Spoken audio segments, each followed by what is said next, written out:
everybody. Welcome to the show. I'd like to thank you for joining me today at the Watch Hangout. Let's get this show started. And before we get going, let's get a wristwatch check from everybody. What are we wearing today? What is on the wrist?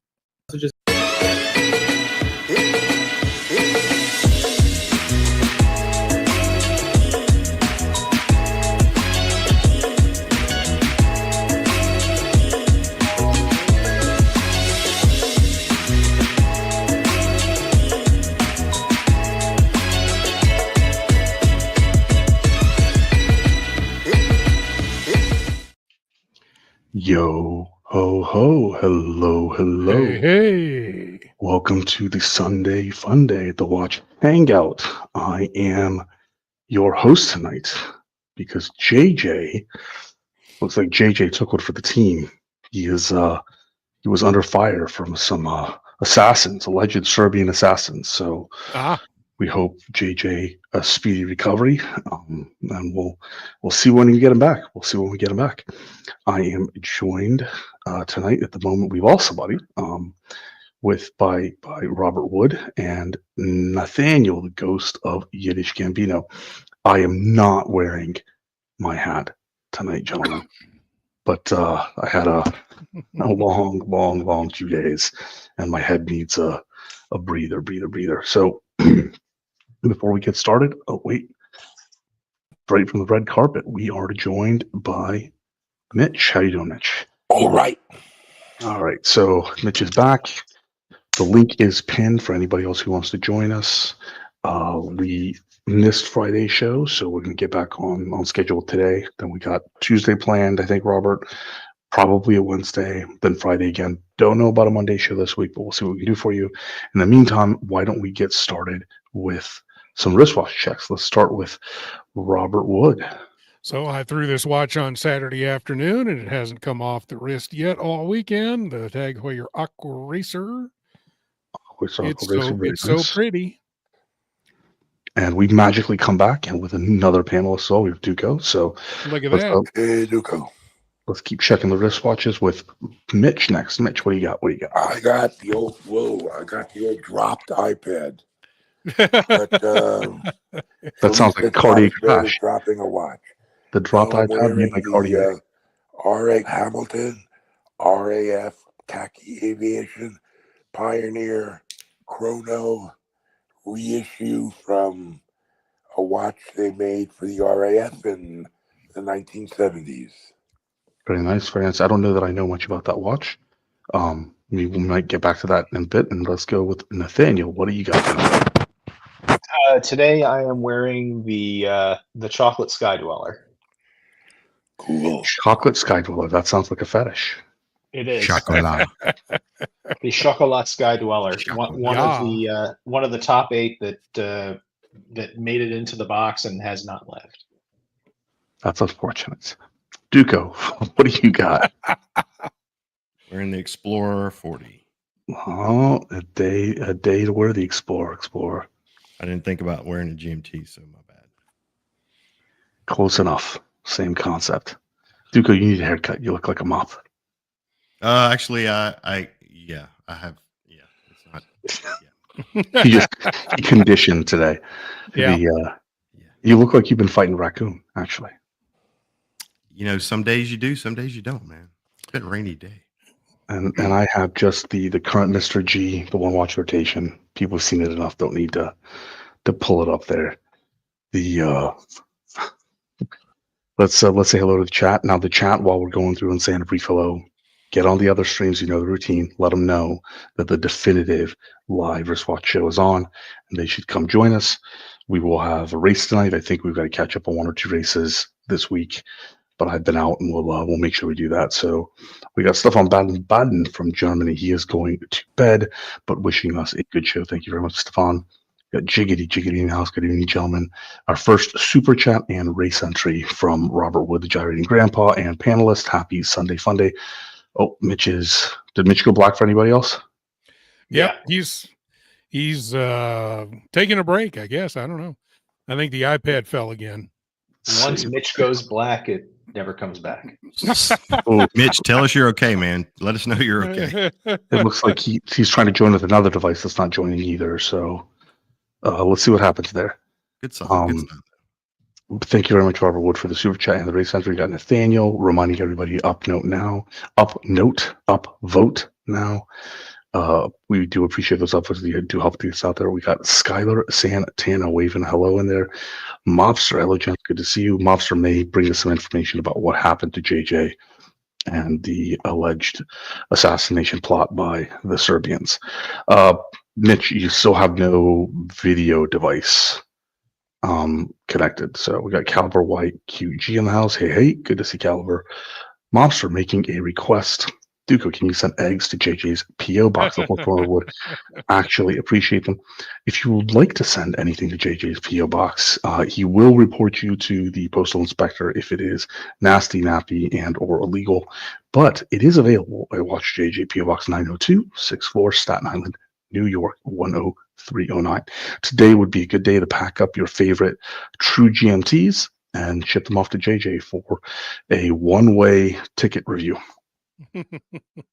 Has anybody sent anything to the P.O. box yet? People sent things as prizes to be redistributed. Okay. I think JJ has also gotten a couple of like gifts and whatnot for just being a great guy. But yeah, there have been some things sent there. Duco acknowledging he has already put the eggs in the mail. That kind of interesting packaging. We got Tiger Tail in the house with a hello. We got AB in the house, crew member. He is still getting over finding out chickens poop eggs. Society has never recovered. Tickle my talk. I haven't seen this one in the chat before. With a what's up. So we will hopefully tickle your talk with some content. But Duco, put that finger away. We all know where that finger's been. Spinning a chicken. Yeah, Jiggy, I feel like royalty this morning having my omelet. You are not wrong. You are not wrong. I was on a field trip for a few days with my kid and her school and a bunch of other schools. So we're over 3,000 high schoolers, 5,000 people total taking over this one Hilton in Orlando right on Disney Springs. And Disney stuff's already expensive, so you would hope it could absorb the egg surcharge, but yeah, some of the places, some of the smaller food kiosks had signs about certain things being slightly more expensive right now. So that's pretty funny. We got Mike Cassidy just joining us. What's up, fellas? Thank you for joining us. And again, everybody, tell everybody we are live. So everybody sprung forward. I saw an interesting random thing. It was a clip from a podcast, and it's a medical professional saying that the incidence of myocardial infractions or heart events, infarctions, right? Yeah, that happen jump in the countries that participate in daylight savings on the spring forward roughly 24% in the following few days. And they drop roughly 21% when the clocks fall back an hour. Likewise, it's like that's so. So when there's less sunlight when you get off of work, you have a less chance of a heart attack. Is that what you're saying? He didn't. The clip was cut. I saw it a few like 2 hours ago, which was shortly after I got home from this trip. So it's something that's stuck in my head. I'm gonna have to look into it later. The inference was like the messing up the schedule, the way he said it, like briefly, the messing up the schedule actually does tamper with health. Yeah, it's resetting your it's body. Not like it's not that during the whole duration of having the additional or less sunlight. It's only for those few days, right? Okay. Right. Yeah, So I guess it's in that transition period, not the entire. Yeah, exactly. Right. Okay. It's kind of as your body clock resets, because it has to reset both times. It's easier to reset when you gain an hour of sleep than when you lose it. That would be my guess anyway. Yep. That would be mine too. So it was I hate tomorrow. It was an interesting little thing to see, because I know the history, the myth behind daylight savings times and farmers. Farmers actually hate it. Like it really had nothing to do with farmers. It was a wartime measure, all sorts of things. But that You was could something I had make never seen so they before. could make more ammunition and machinery, right? It lowered the cost. Yeah, it lowered the operational cost during the war. So it was interesting though. I had never seen that about hard events goes jumping 24%, coming back 21%. So we're jiggity with the second super chat race entry of the night. The super chat and eggs in 1 day times are good. Jiggity is rolling in the money. Clearly, he's been Yep. selling some of those eggs. So appropriately, I thought we should probably talk about now. I was going to say true GMTs, travelers GMTs. And that's what I put in the show title. But there is a case to be made for the collar's GMT, right? The office S GMT Yes, there is. does work better for some people. I have never been a fan of it myself, in part because, as far as I can tell, nobody's actually made a collar's GMT natively. It's always been, here we go. We have Mitch back, who's experiencing technical difficulty. Same. Welcome back. Welcome back. All right. Hopefully, I am now stable. Well, that might be a bridge too far. Well, looking at I'm that chair, it definitely is a bridge too far. Yeah. It looks like you're on a recliner, so I think by definition, there's some instability built in there. I was just speaking about general personality traits. So you forgot to take your meds again, did you? Yeah, Stabilizer meds. Yeah. Speaking about having 5,000 people and 3,000 teenagers in a hotel, the pharmaceutical reps should have taken out the spare rooms and started pitching to the parents and chaperones. Yep. Nothing will drive you crazier than watching 3,000 hormone surging teenagers try to impress each other. Holy crap. Oh God. So yeah, getting back to what I was saying though, one of the reasons I'm not a fan of the collars or the office GMT is that they're really not native movements. It's kind of, those are the GMTs that are modules or slight modifications or something like that. Whereas the true GMTs are, generally speaking, like, they are native movements, and there's some interesting history behind them, including obviously the most famous or infamous, the GMT Master, right, from Rolex. So, well, I'd get everybody's take on that. What people like in their GMTs, what some of their favorite GMTs are, and audience participation is welcome, and get the conversation going. Well, obviously, my favorite GMT is the one that I got from Duco and the rest of the guys in the group, the long jeans. And it's a true GMT. But there's a case to be made for collars as well, simply because of the quick set date, which a traveler's GMT or a true GMT doesn't have, but the collar GMT does have. So it kind of depends on what you're looking for. How blue is your long jeans GMT in the sunlight? It's really nice. It's very blue. It really is. And the sun really plays off of the blue ceramic bezel as well. It's a beautiful watch in the sunlight. It is a beautiful watch. I've seen it in Florida Sun, not Robert specifically, but the same model, and it is really a beautiful watch. Yeah. But there's kind of the quick set date. I think Nathaniel and Mitch, I think, both had the same watch I had, which is the Vacheron dual time. To me, dual time watches they were designed for that, right? For that basic purpose there. That's the way I look at it. But I don't know. That is one take. Nathaniel, what's your take on the GMT situation? Yeah, I mean, I'm wearing a dual time watch right now. The Sky Dweller has I don't know whether you call it a GMT or a dual time, but it has a dual time function plus a quick set date plus a quick hour also. So I mean, it has both functions. I really like I have no preference between a collar GMT and a true or traveler's GMT. I know how to set both of them, so it doesn't really matter to me. I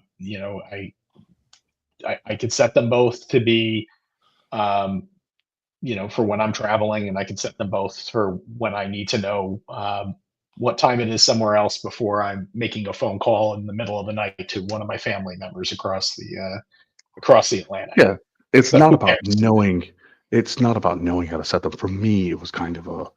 It definitely was faster for sure. Like as my flights were landing, I would go ahead and jump out real quick and get off the flight. And especially when I was traveling a lot, I might set it early in the morning when I arrive, and then at night I'm setting it for a different time zone for the next stop. There was a period where that was just, it was too much.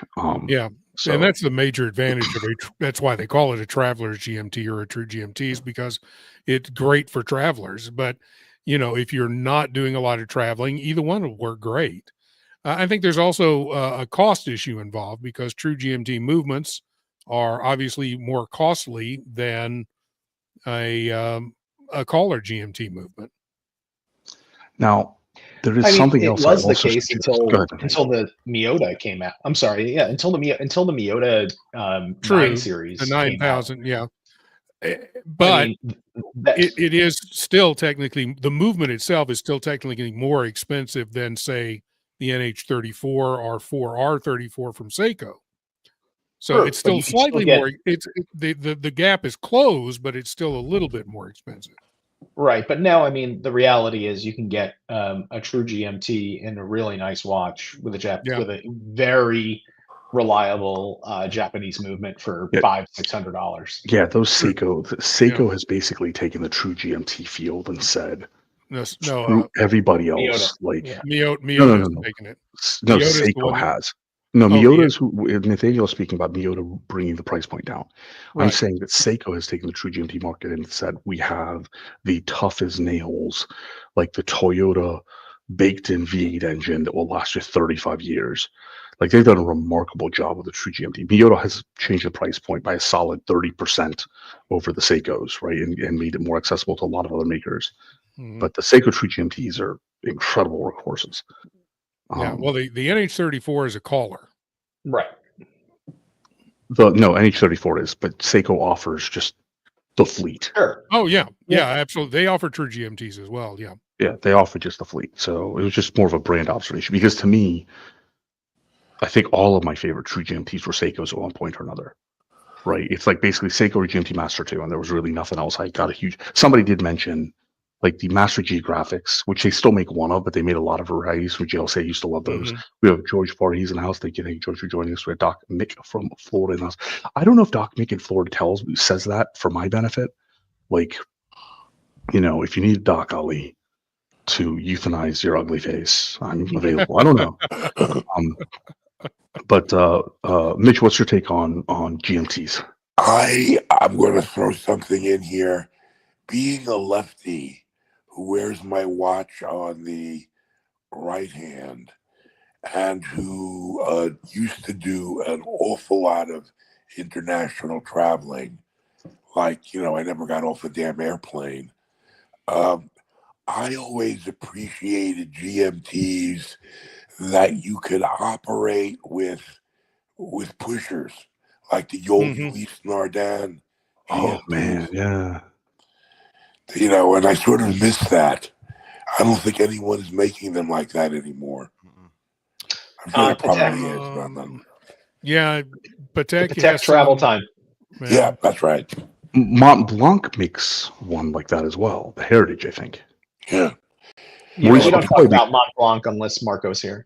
Maurice Lacroix makes one of those, or they used to.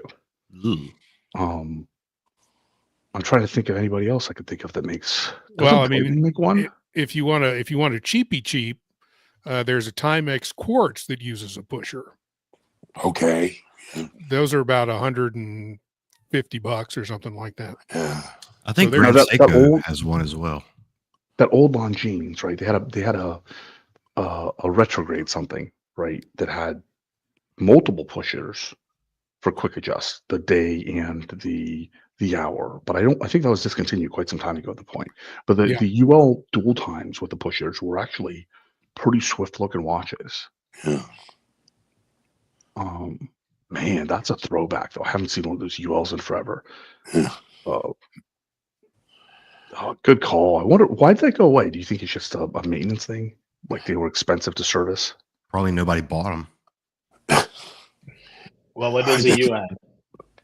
Yeah, nobody bought them, and they figured, look, we're going to make what sells, and most people are going to go with the traditional GMT type style.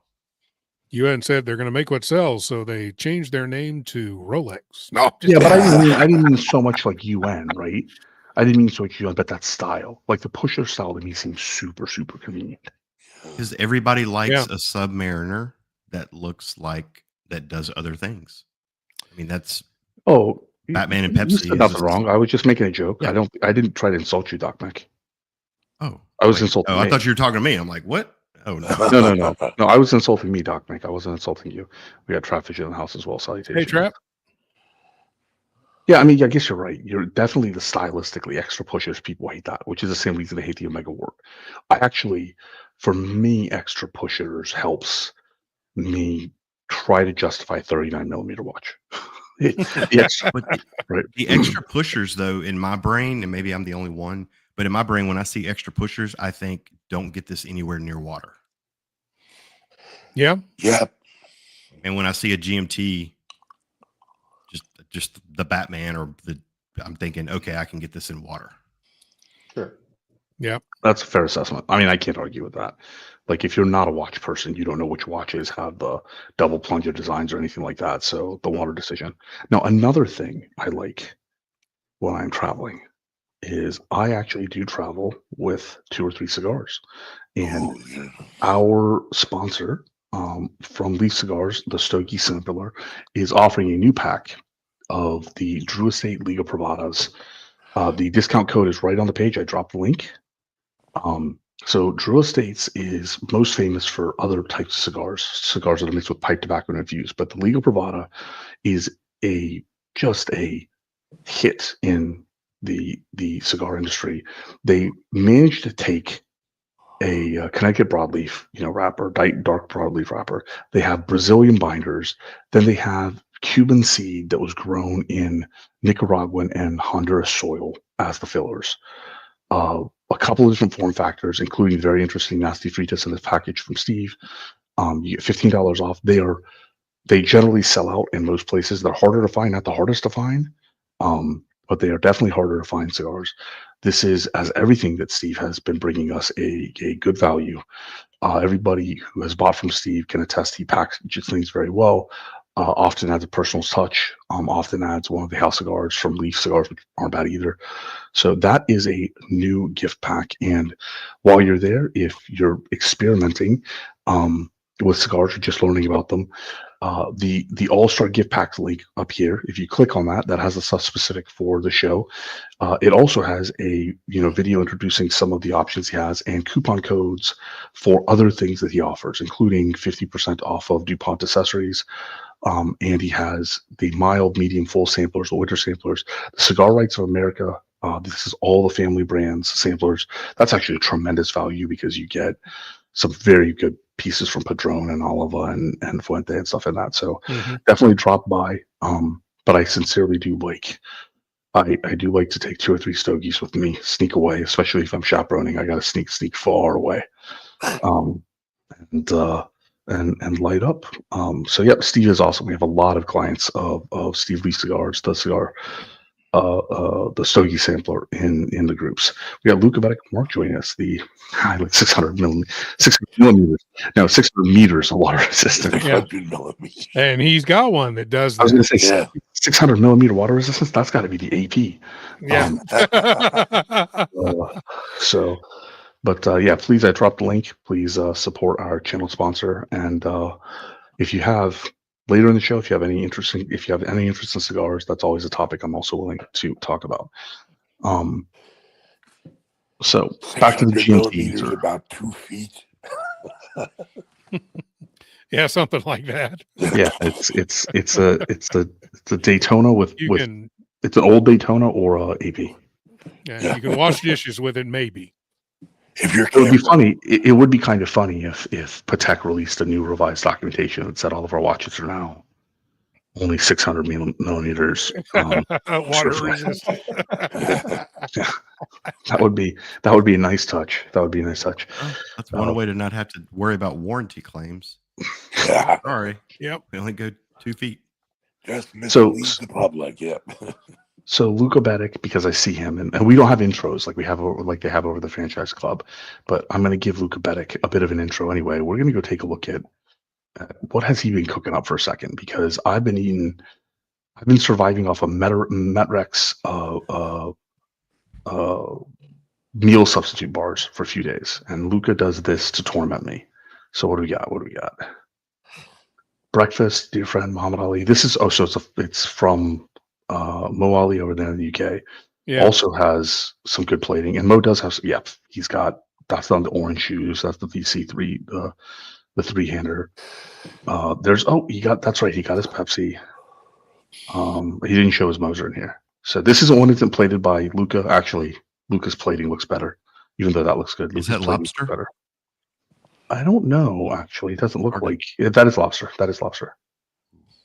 So Luca didn't put what this is, but we've got the jiggity egg on there. It's got some potatoes, some bacon. God damn it! I've been eating trash food, so Boy, that looks. Oh man, that looks good. yeah. One of these days, I'll tell the people at the events, like, we need to sponsor Luca Betic Mark to come down here. He does have a channel, by the way, the Luca Betic Underground. He does morning shows, very, very like laid back morning shows that are worth catching, especially with your morning coffee, morning cigar, while you're choosing your watches. What do we got? What do we got? What is this? Got some pasta, bow tie pasta. It kind of does look like fried fish, but I can't. That looks like white fish in there. Yeah, Tartar sauce, white fish. Mm-hmm. Could be catfish. Could be just regular, some variety of white fish. If you want a Chrysler Dodge, you can go to South Hills. Actually, I don't know where his dealership is, but it is South Hills Chrysler Dodge Jeep Ram. I think it's the Pittsburgh area. Oh, here we go. McMurray, Pennsylvania. Ask for Mark Whaley. Yeah, more fish. What the hell, man? I need to go to. I do like how he has. His plate, he's got plates that have descriptions. Like Spoon. Oh, yeah. God damn it. Oh man, Wow. dude, this is killing me. I missed a So couple really days. good. This actually, like, Ooh. tasty.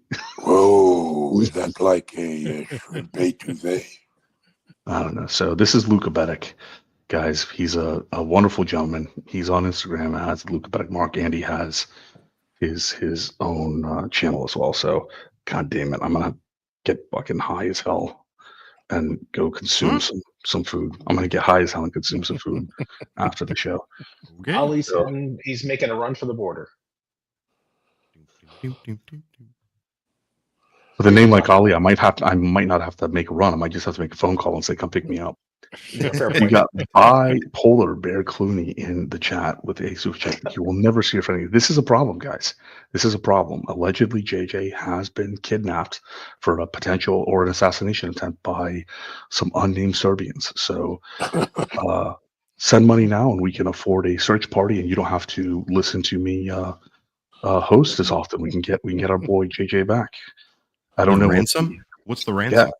I don't know. It's somebody I know. Bipolar Bread Clinic. If you know what the ransom is, can you let us know? You let us know. We appreciate it. And thank you for the super chat. Our favorite bipolar Serbian gummy bear. Do appreciate that. And if it's The more food than thing a teal super chat, well, it was nice knowing you, JJ. GB is going to come in with a 500 peso super chat right now. Be like, this will save JJ. The peso cannon. Yeah, the peso cannon will come right in. So, all right. Now that I distracted everything with food, go ahead. Sorry, there was somebody was talking about GMT something like properly, and I completely went off the rails. So the first GMT I ever had was the 50th anniversary Seamaster GMT, the black dial, but it had like the white and the black bezel.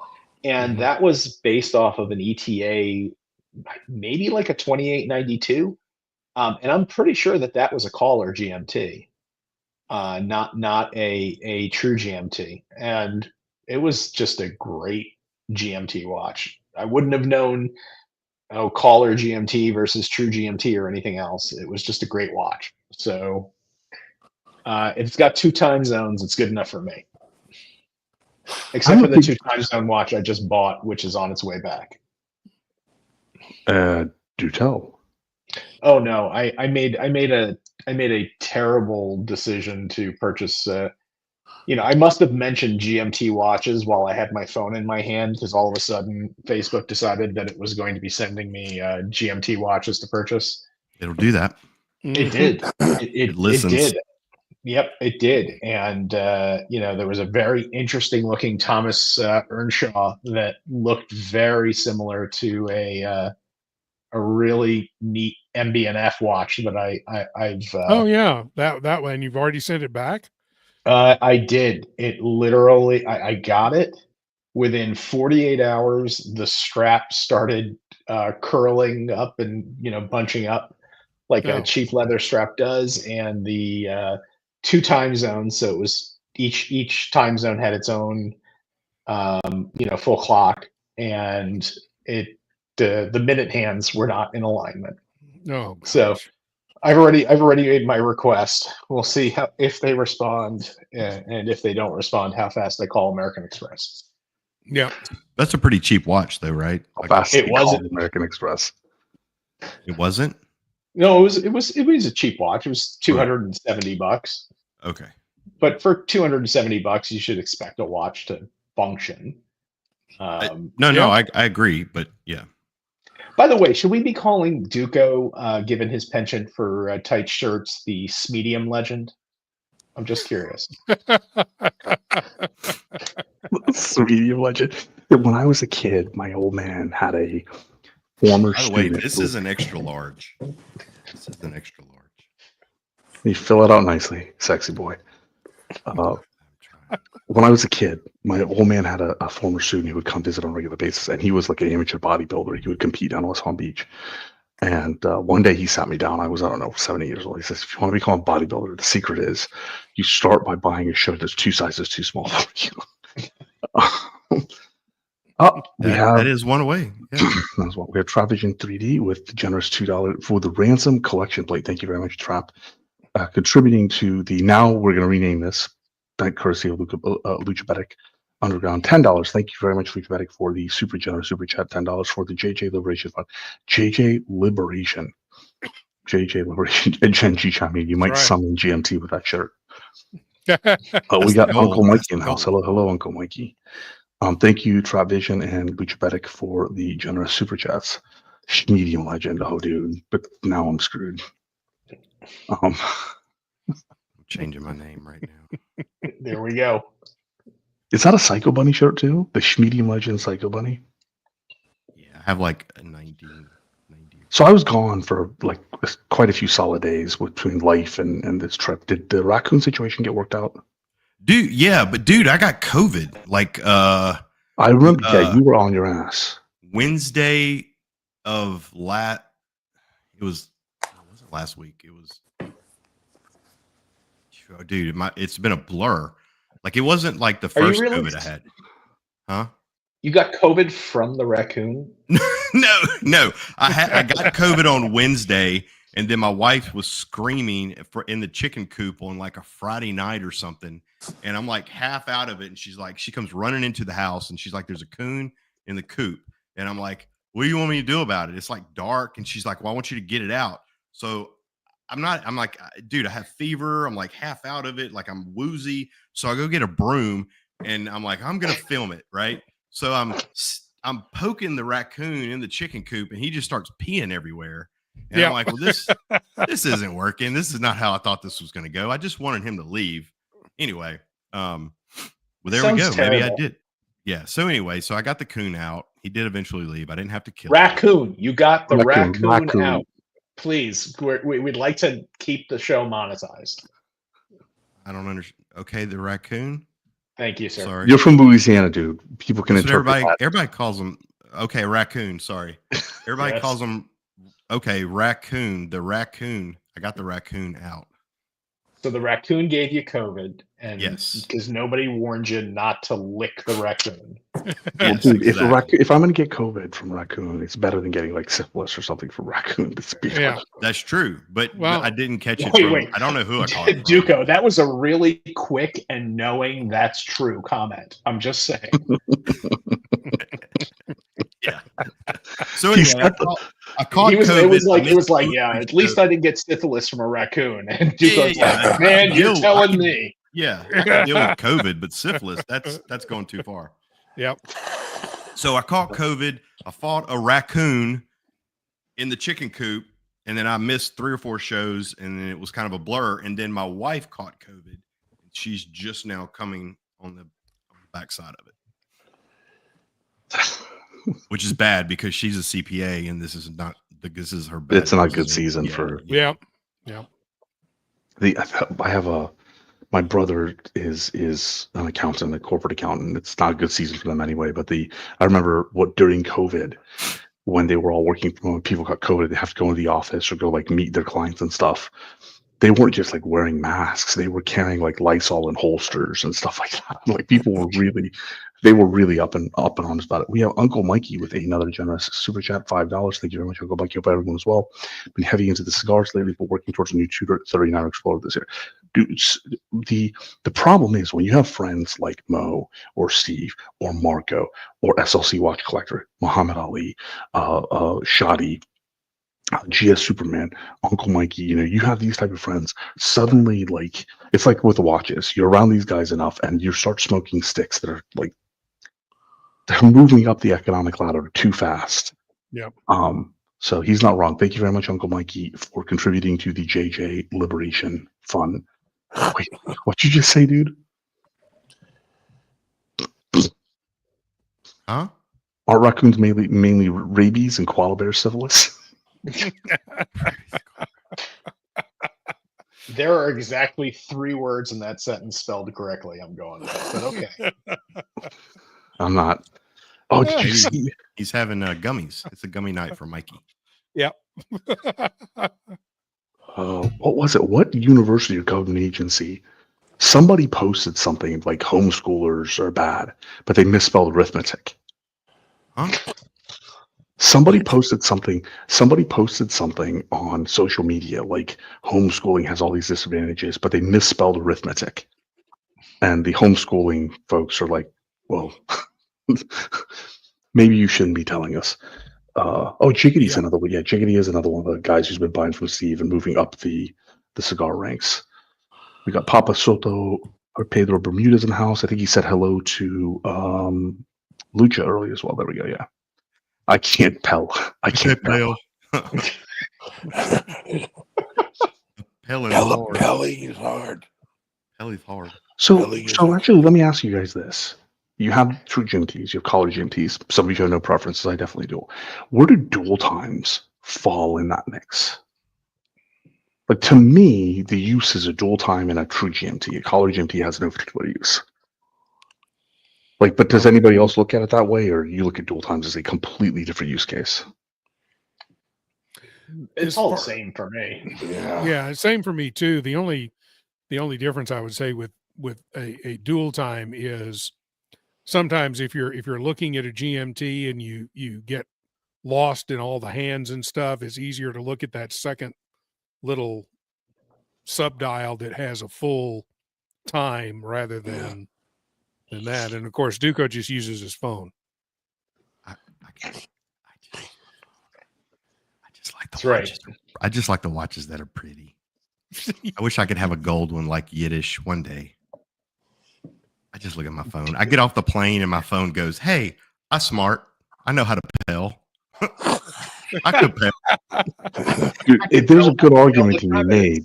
There's a good argument to be made that these Casios have higher IQs than we do. So those auto update, right? If you Bluetooth them to or do they do it?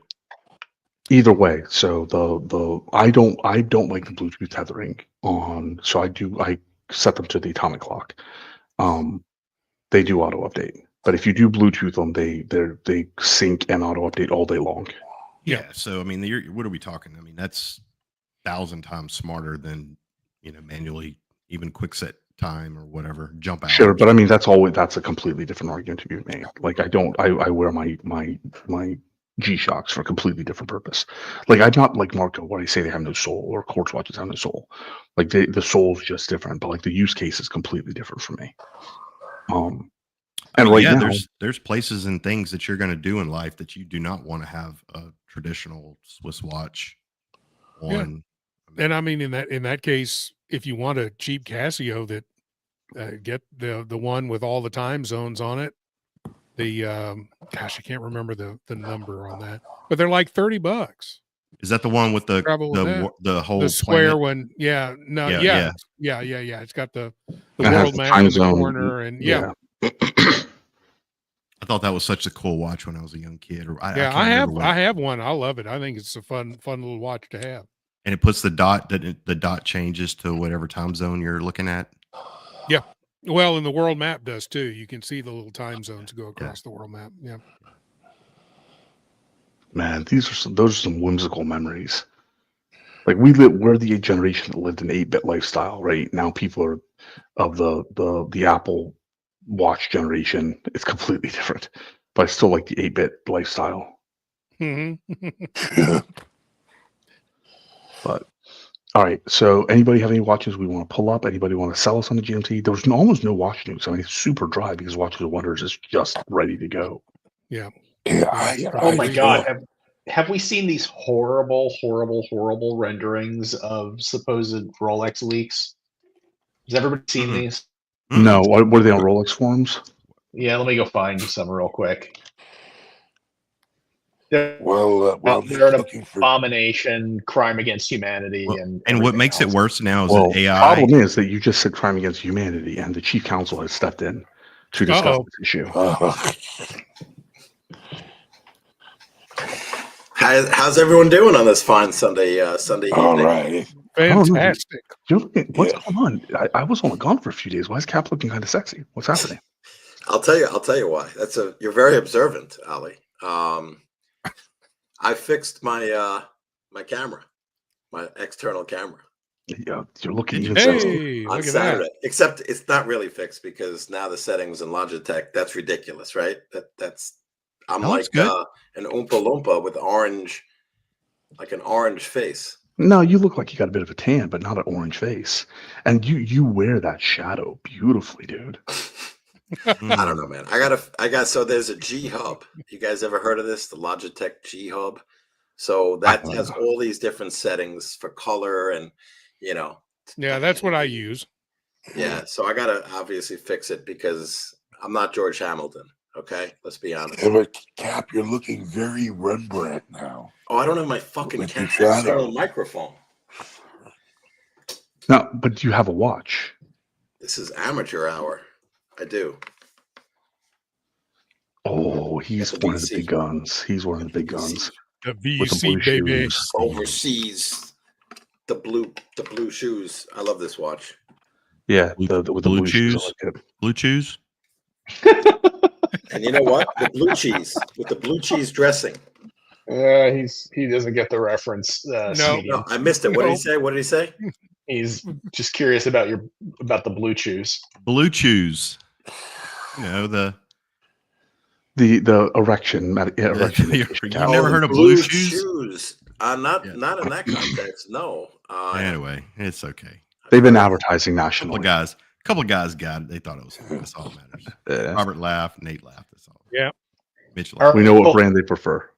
Pull it up, Ollie. Pull it up. Hey, check. Now I got a mic. So these are the heinous leaks that have come out so far. God. No. I'm looking at these going, this has got to be a joke. And then I'll show you a picture of a close-up of the lower left-hand corner because I have a separate photo of that. But this robin's egg blue, yellow, gold Oysterflex Daytona looks like vomit. If this turns out to be real, I will... If this turns out to be real, I will wear the purple Invicta for a week solid to all my board meetings. The Sprite, which was never my favorite GMT to begin with, So it's basically just the Sprite with a green dial. So the Hulk is drinking a Sprite. Okay, I guess.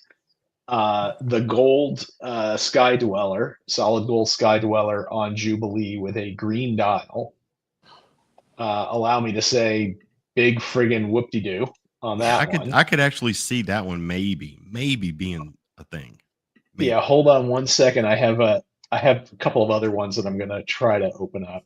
Wait, hold on. Why the hell would you release the Hulk drinking a Sprite? Yeah, I don't know. But here's another one to take a peek at. One of Pocket these. Watch St. Patrick in the house. I love heinous leaks. Yeah. And he's One of also these- he's a medical professional, so he could mean something else as well. That's true. We That's have right. Tiger Tail that says he thinks the Sprite looks legit. I don't, but Yeah. okay. I mean, fair Here, enough. pull up the next set, Ollie. So this one, again, it's the close-up of the horrible Robin's Egg Blue, yellow gold Daytona. The root beer with a tiger's eye dial. Now, It's really hard to tell that that's what that I is. know it's hard to tell. These are, again, pictures of pictures of pictures. So be it. Like it doesn't. And again, as somebody who really likes, Everose Gold, I've owned root beer before. I just think that a tiger's eye dial is going to be. I mean, I obviously want to see a better picture of it if it turns out to be legit, but that I may don't- actually. I don't know. That why? They're not I going to can't- do that. I can't think of a legitimate reason why. I mean, they would only make 100 of these, right? Anyway, so. They're going to make zero. Well, of those. there's a high risk of, because the tiger's eye is not one of those stones. Like they're good. It's inexpensive. They can get hundreds of cuts, but it's going to be one of those situations where it could look really bad quite easily.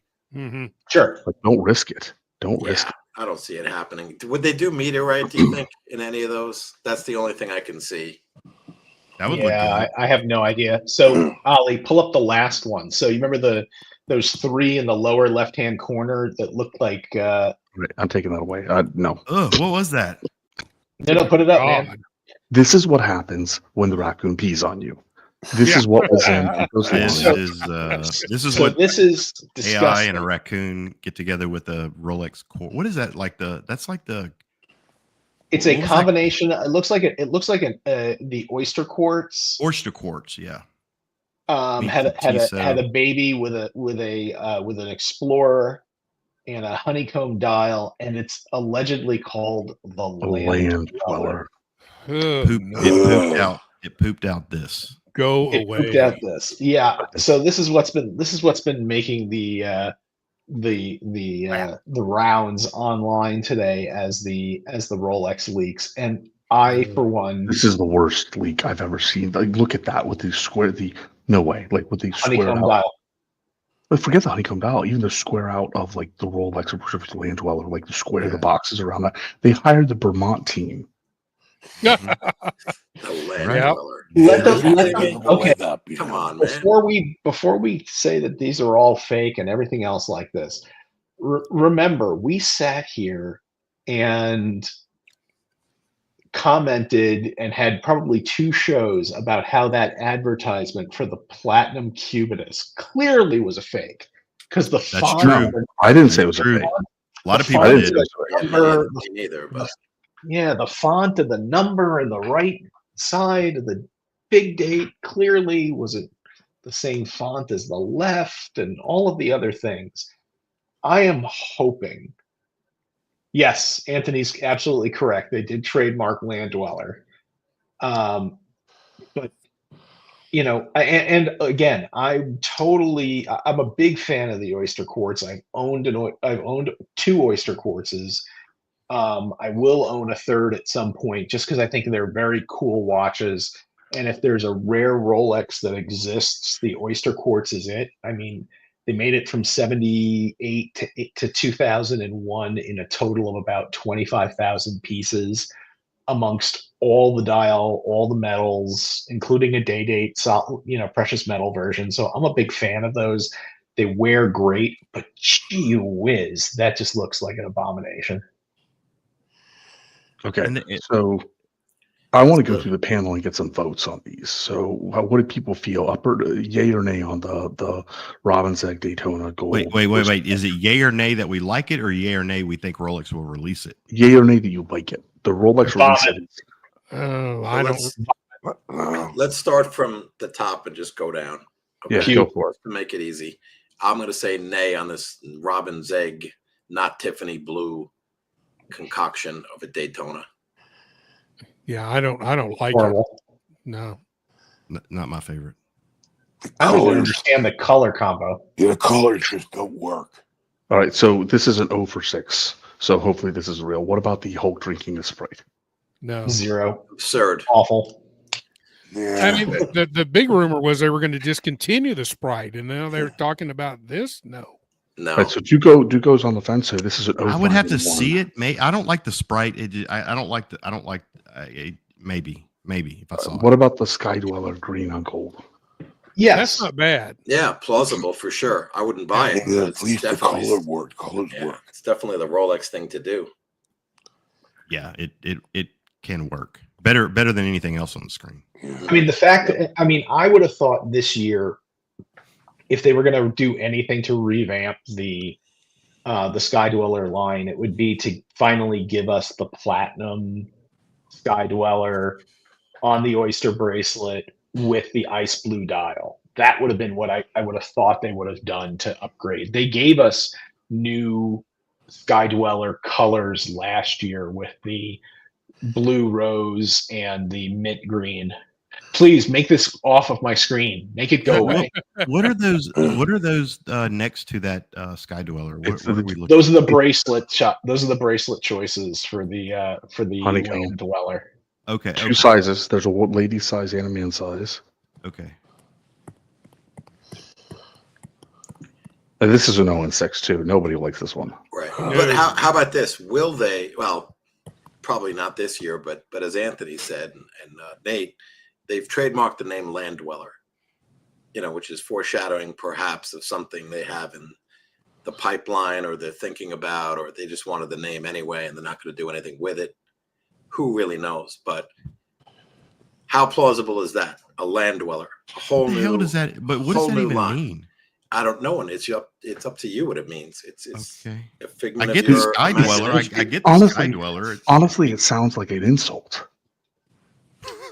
It might be an insult. They might be saying "F you" by the Land Dweller. Well, it's like you're clearly not worthy of an explorer, right? And you don't even drive a Subaru all-wheel drive. You have a 2-wheel drive Kia that's 17 years old. You just live with the lowly Land Dweller. Yeah, You have a front-wheel drive Geo Tracker. They also trademarked the name Basement Dweller, so that could be. Speaking of basement dwellers, we have a super chat from Bubba Hotep.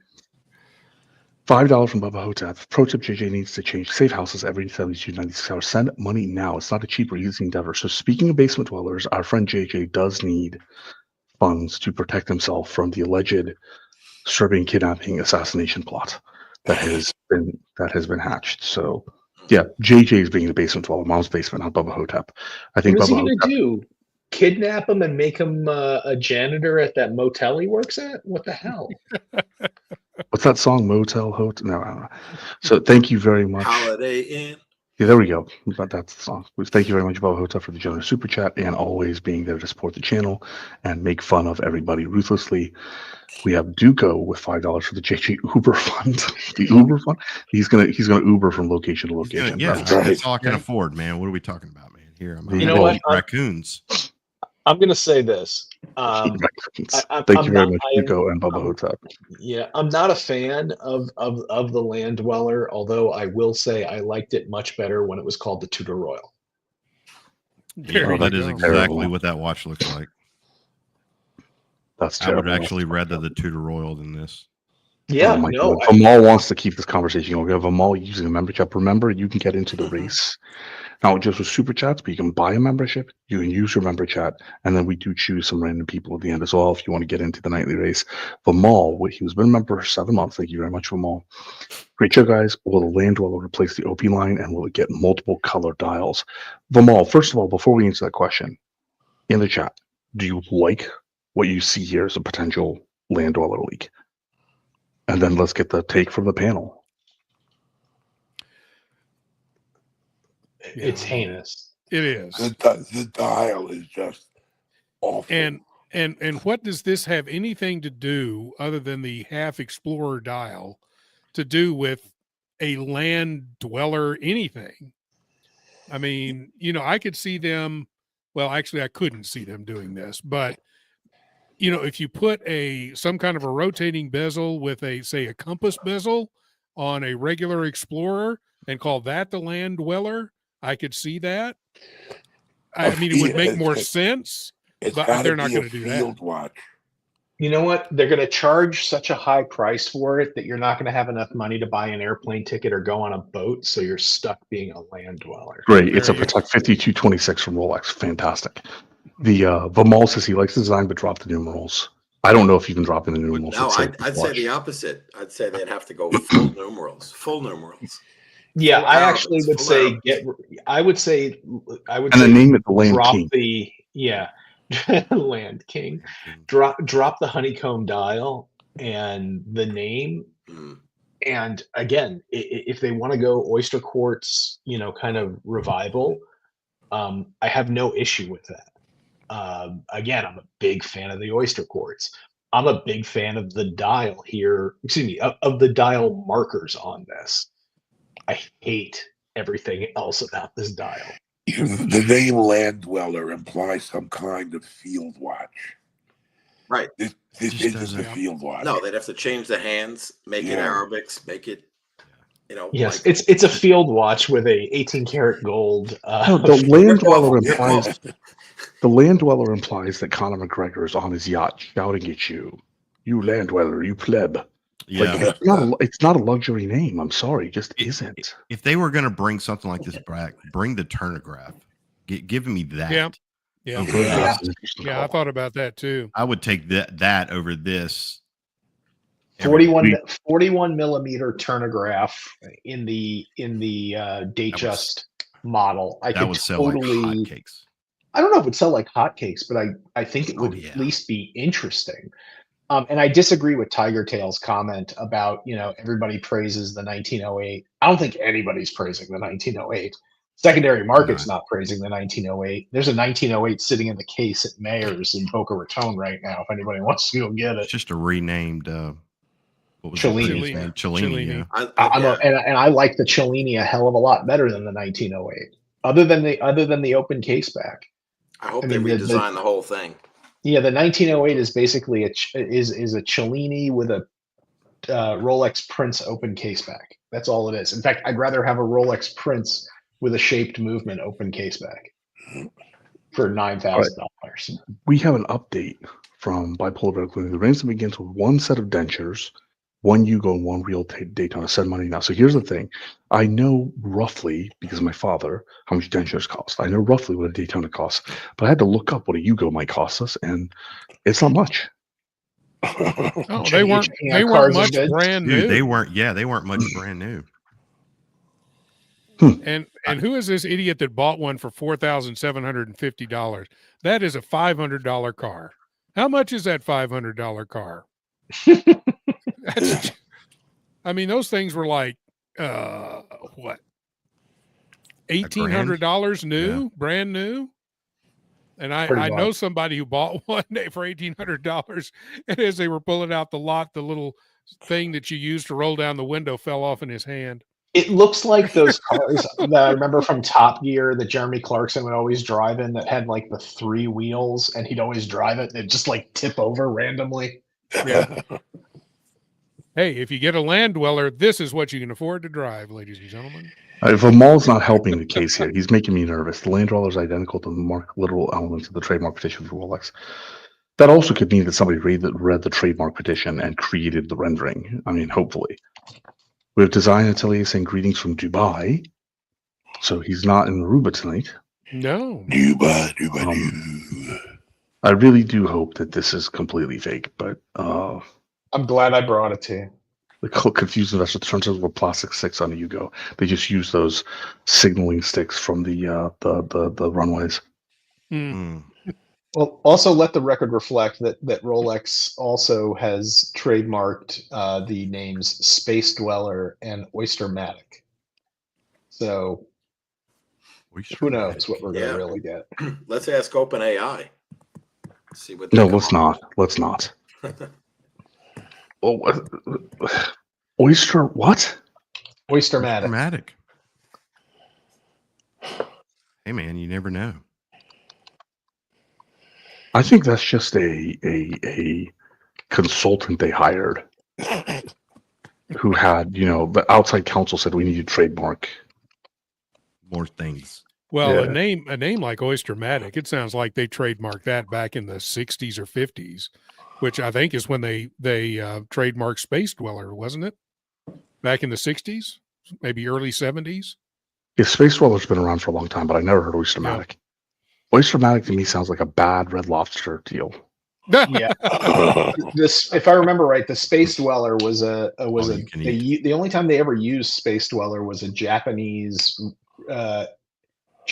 release of what looked like the Explorer 1 that like when the astronauts were on tour in Japan, they released something called the Space Dweller.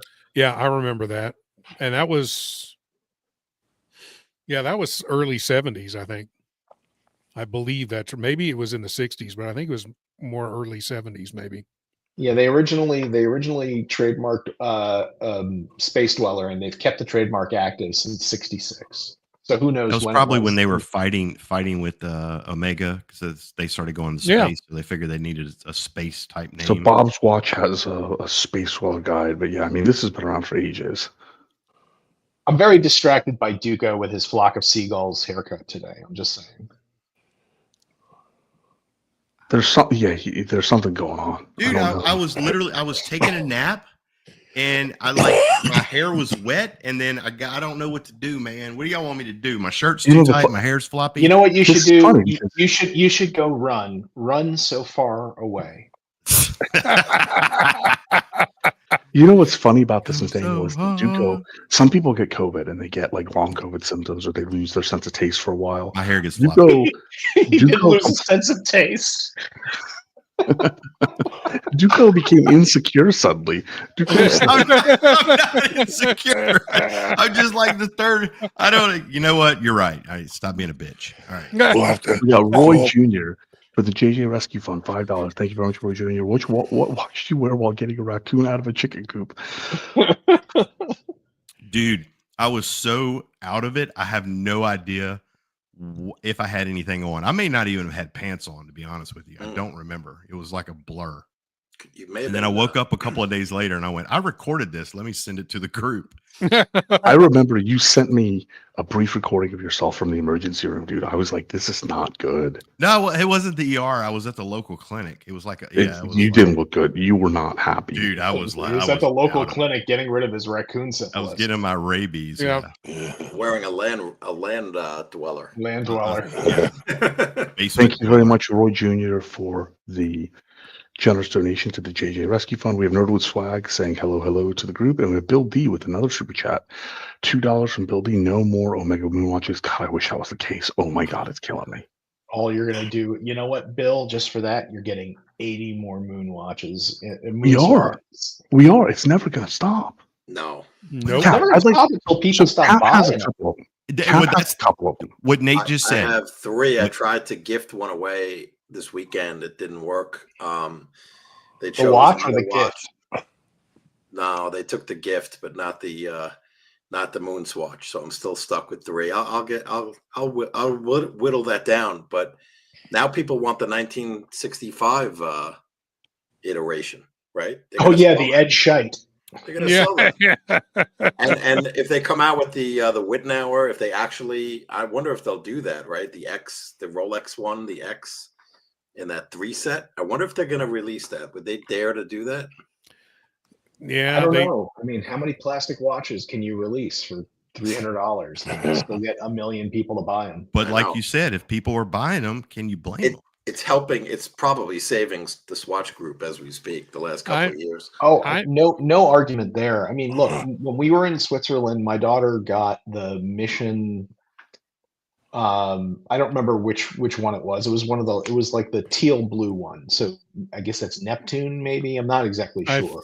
think that's right. Yeah, it may be a little And darker blue, but I mean, again, for a 13-year-old kid who's getting their first watch, loves Omega, wants to be able to wear something every day, I totally understand it. Would I have gotten a matching one to wear with her? Absolutely, because I'm a dad. I would absolutely have done that. Did I wind up going and getting the Ocean of Storms Blancpain swatch? Absolutely, thought it was very cool. But the people that are collecting every single one of these friggin' moon swatches, I'm like, it just boggles the mind. I don't So understand. I've said from the beginning, and I admitted I was wrong that they sold obviously very well, but I've said it's diluting the brand. Now, and you just said something, Nathaniel Cav said that it's Save the Swatch Group. Here's the thing: we're old enough to remember Sears Roebuck. Yes. Sears Roebuck allegedly saved themselves when they decided to make the big push for Kenmore and Die Hard, Yep. right? Two of the Sears branded products, and they would offer these incredible warranties. They were lower cost. They were arguably fairly high quality for briefer periods of time, and then you didn't care because you had these incredible warranties. So if the stuff died, Craftsman. right? Yeah. So that killed the company in the end because at the end of the day, people don't give a shit that you have a forever warranty. They don't want shit to die or break all the time. mm-hmm. Right. And I don't know that releasing these moon swatches at that price point, and they're not obviously the same, there's no warranty sort of thing, but like I don't know that it helps the brand in the long term. It just kind of it gives them a brief high, which in this industry could be 3 to 4 years, and then they've just murdered the reputation of a couple of their luxury brands for no reason. And if they had wanted to do that, I say Swatch Group, go ahead and offload them to Richemont or to LVMH, make a mint as an exit. I agree with what you're saying, but I will say that the difference now, you have a kid, I have a kid, a lot of people have kids. They have a different mentality now. This is now like the throwaway generation of my phone is out of date, throw it in the trash, go get a new one. My iPad's out of date, throw it in the trash and get a new one. They don't think anything about that now. To us, it sounds crazy. Like I want something that's going to last forever. But to the younger generations, it's like it just stopped working, throw it away, go get a new one. Yeah.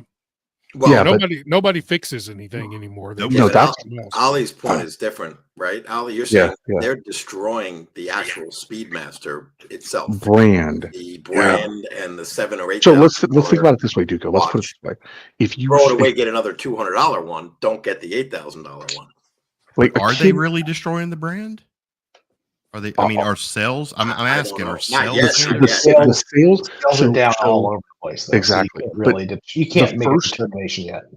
but no, I think you still can because they haven't actually two things. One is they haven't actually taken care of the mainstay lines, namely Mont Blanc or Omega, right? They haven't done anything to refine the lines. They haven't introduced anything that's accessible as a bridge gap purchase, right? So like when Gucci decided that they were going to start releasing t-shirts or collaborations with Adidas, that was a bridge gap in luxury goods. Those consumers became Gucci purchasers that eventually could purchase then Gucci products, right? Whether we like Gucci or not, that's what did. LVMH did the same thing, Sounds like Gucci. right? So also in total agreement there, except I don't like raccoon. Yeah, anyway, so Swatch hasn't done that yet, right? They said it definitely made people more interested with Omega, but there was a very brief window. It certainly didn't improve Blancpain's standing whatsoever. And when they release one for Yeah, Breguet or something, invariably it's going to get Type 21 collaboration. It's going to get even worse. So they're killing the reputation of these legacy brands and just saying this is how we're going to retire them. We really actually don't care about Blancpain. We really don't care about Breguet anymore. So we're going to retire them by making them a joke within the Swatch line. But here's my question about that.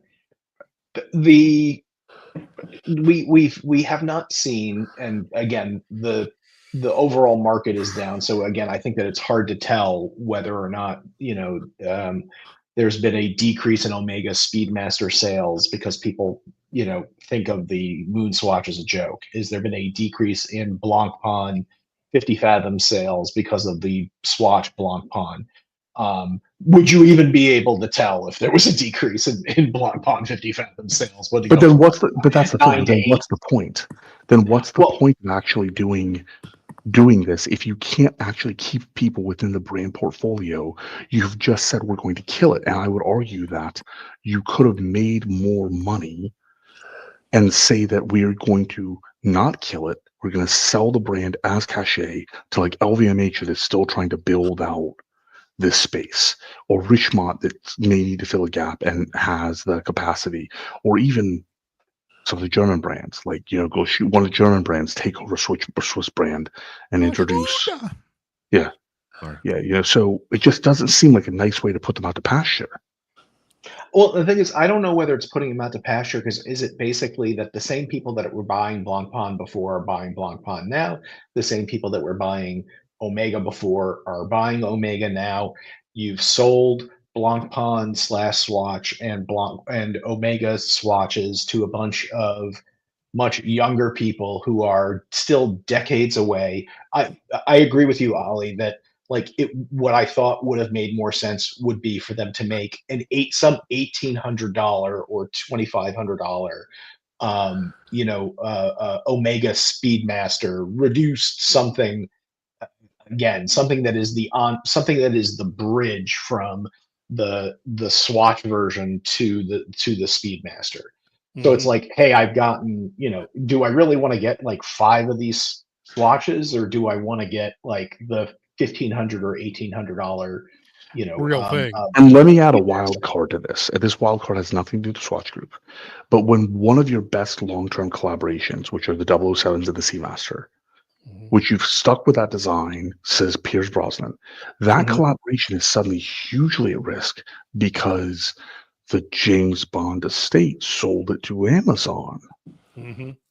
Right? So it's like, and that has nothing to do with Swatch per se, but that's a massive, potential change, a curveball in the mix as well. And I just don't think that they've anticipated the market well. They've anticipated anybody that can kill a brand, it's Amazon. I'm just thinking to myself right now, it's like Amazon is not going to pay for product placement unless it's something that sells on Amazon. So I'm just imagining the next James Bond movie where they're on the train and she goes, "Is that a Rolex?" Invicta. I gotta tell you though, I think you can get an Omega off Amazon. Well, I was gonna say, if you're gonna link up with Amazon, who has more reach with customers than Amazon, right? So that could be a real big, if Omega was selected and continued the bond. So the luxury experience is the goddamn the luxury experience is the boutiques. Amazon keeps trying to sell luxury clothing in bags. They keep trying to do that for the women's market consistently. They do not do well. No. Women want the boutique experience as well. Yeah, so or they're, I will say that women either want the boutique experience for the guys, or they want the good deal.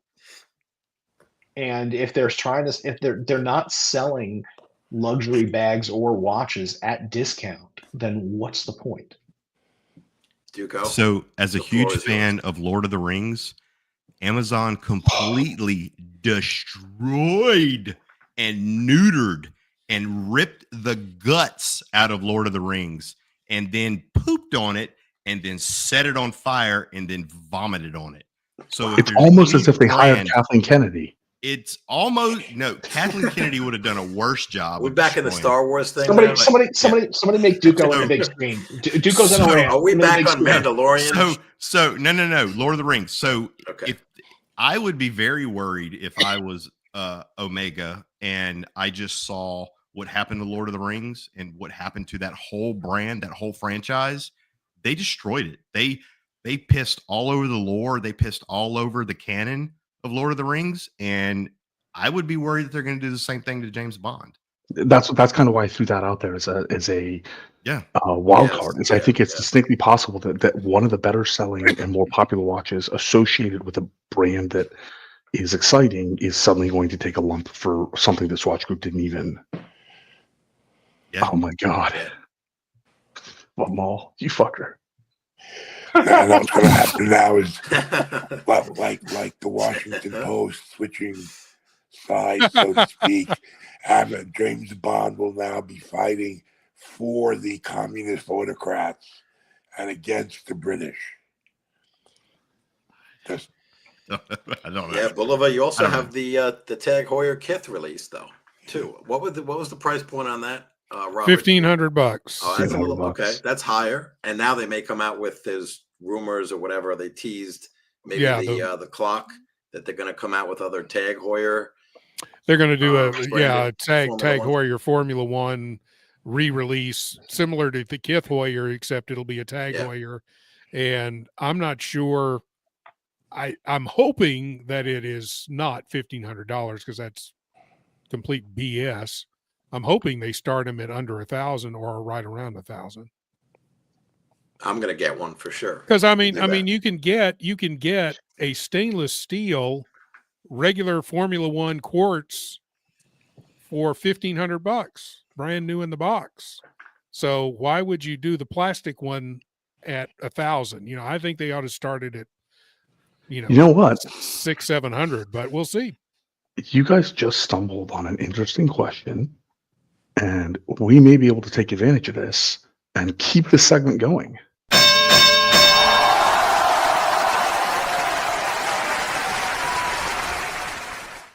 Fuck me dead. That's exciting. So somebody for Telewatches asked the question, right? Oof. That Tag Formula One Kith versus the Omega Swatch. Like, Wow. I didn't think about this until you guys I did not read this before this was shown. That's right. And they sell them in 6-packs, and they strangle turtles in the ocean.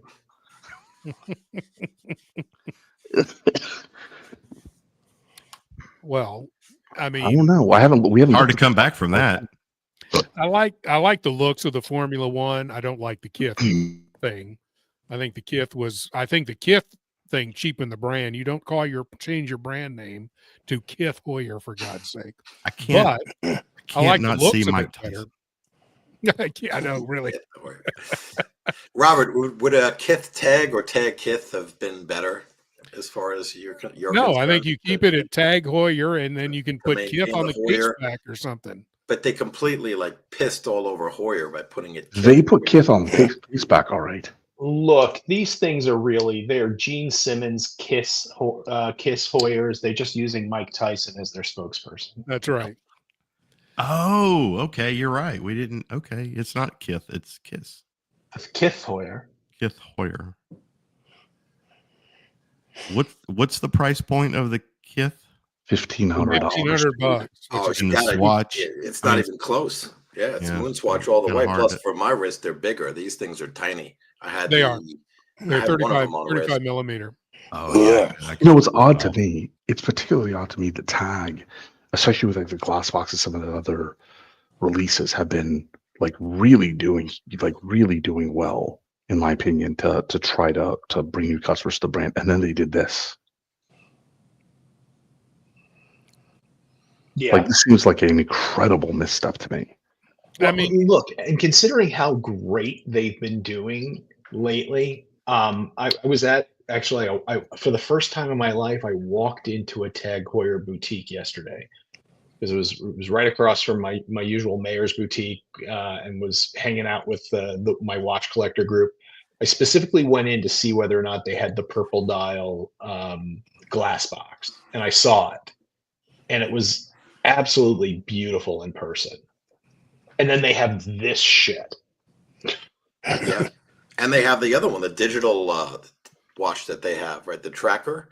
They sell that too. So it's like a carnival in there. But I like the Tag. The Tag people are super nice, very friendly, and you could pretty much buy anything that they make is available. Yeah, I mean, I actually like classically designed Formula One. I like the look of this watch. Sure. I just don't like the Kith and the $1,500. So we'll see what they come out with, though, because they'll probably come out with one. I'm guessing, though, Robert, it might be closer to 1,000.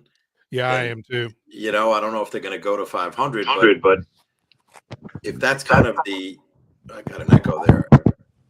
If they're going to, maybe they're going to channel their swatch, the swatch moon swatch theory and try to maybe, the idea is to bring in younger customers and get them hooked to the brand at an early age. Yeah.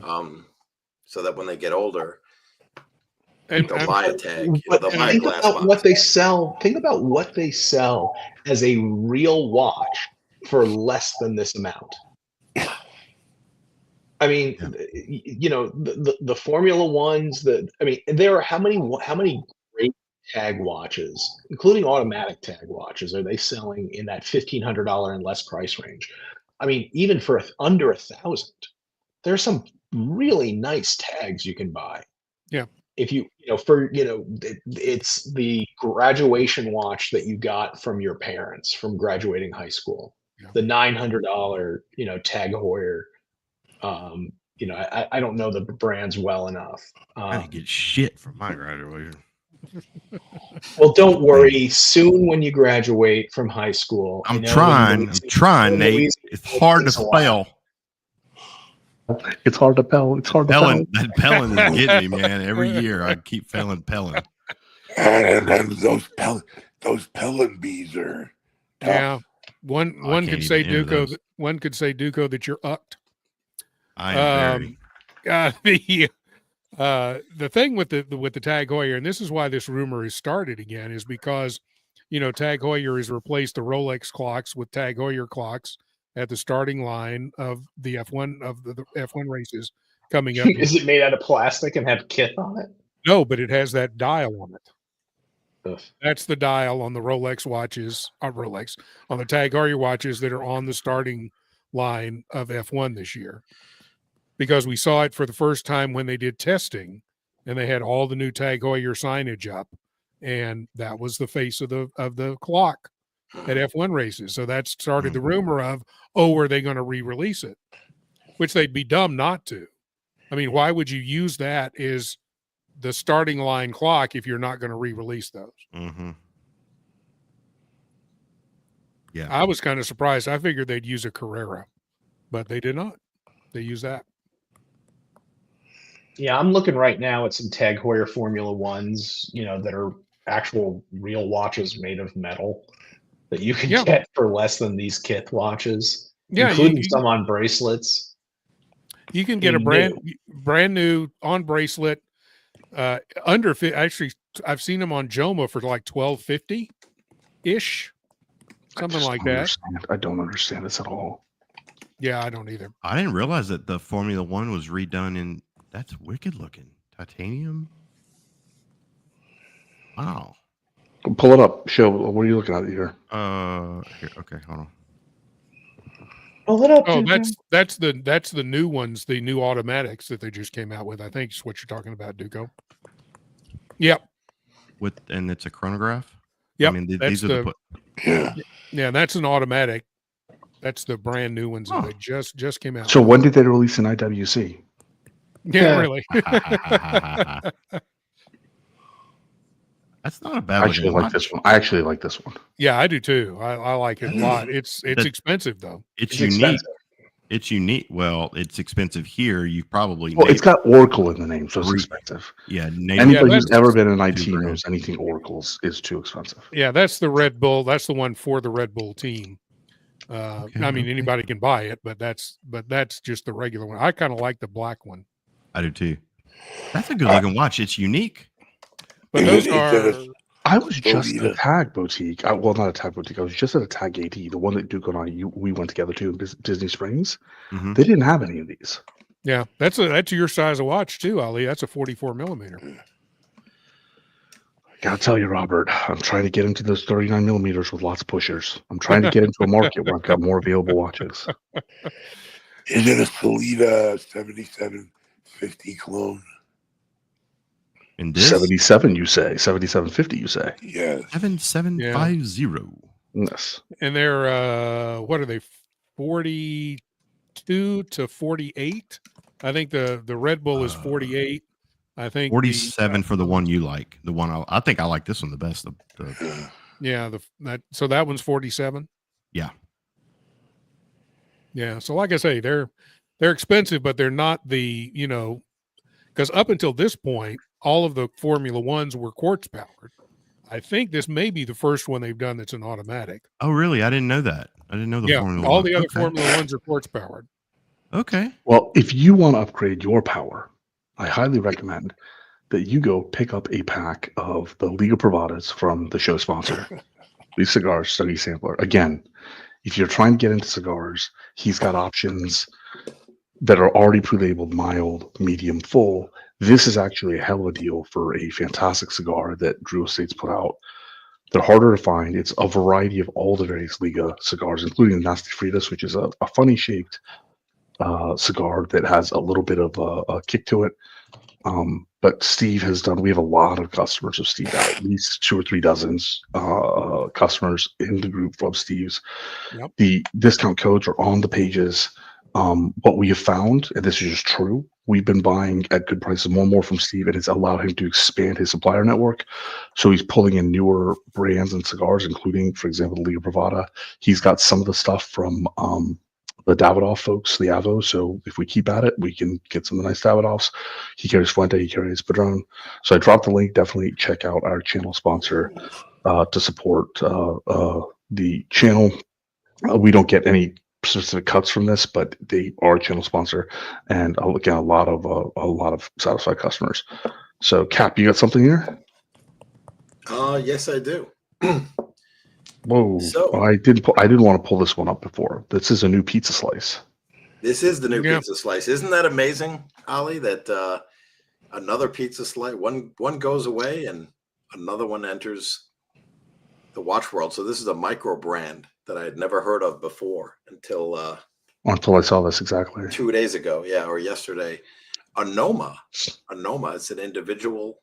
Yeah, it's a growth. It's a cancerous growth, a fatty tissue. Oh, sorry. Go ahead. Yeah, it's right.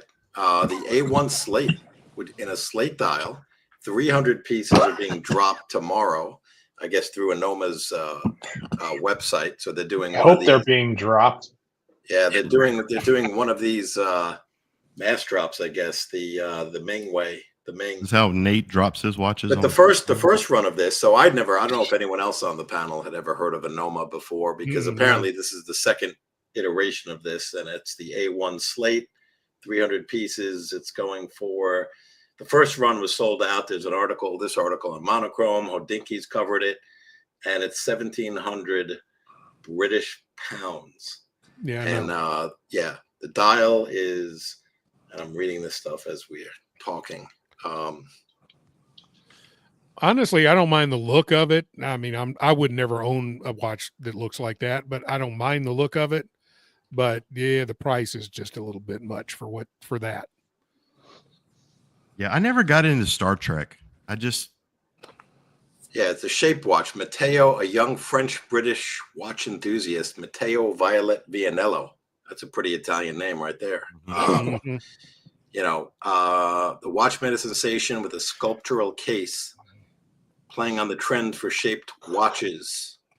And the initial run of blue watches sold out fast. So this is the initial blue run, completely sold out, micro brand. He worked at Sotheby's and then at indie watch retailer A Collected Man, started his own venture. And it's inspired by a bunch of different things, a table, a pebble, and some other stuff. Triangle, yeah. A guitar pick. This could be the guitar pick watch. It sure could be, yeah. Not round. How much is this? Thoughts on the panel? 1,700 British pounds. It's 9.45 millimeters. Mikey asked the question: this to be considered a cocktail watch? I wouldn't consider this a cocktail watch. I'd have to drink about 8 cocktails in order to get this watch.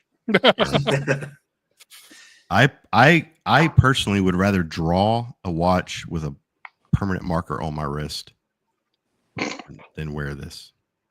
I'm kind of That's with you, just- though. that's Like, just this is just it doesn't have even character. I don't in the get it. pizza slice to Yeah. me.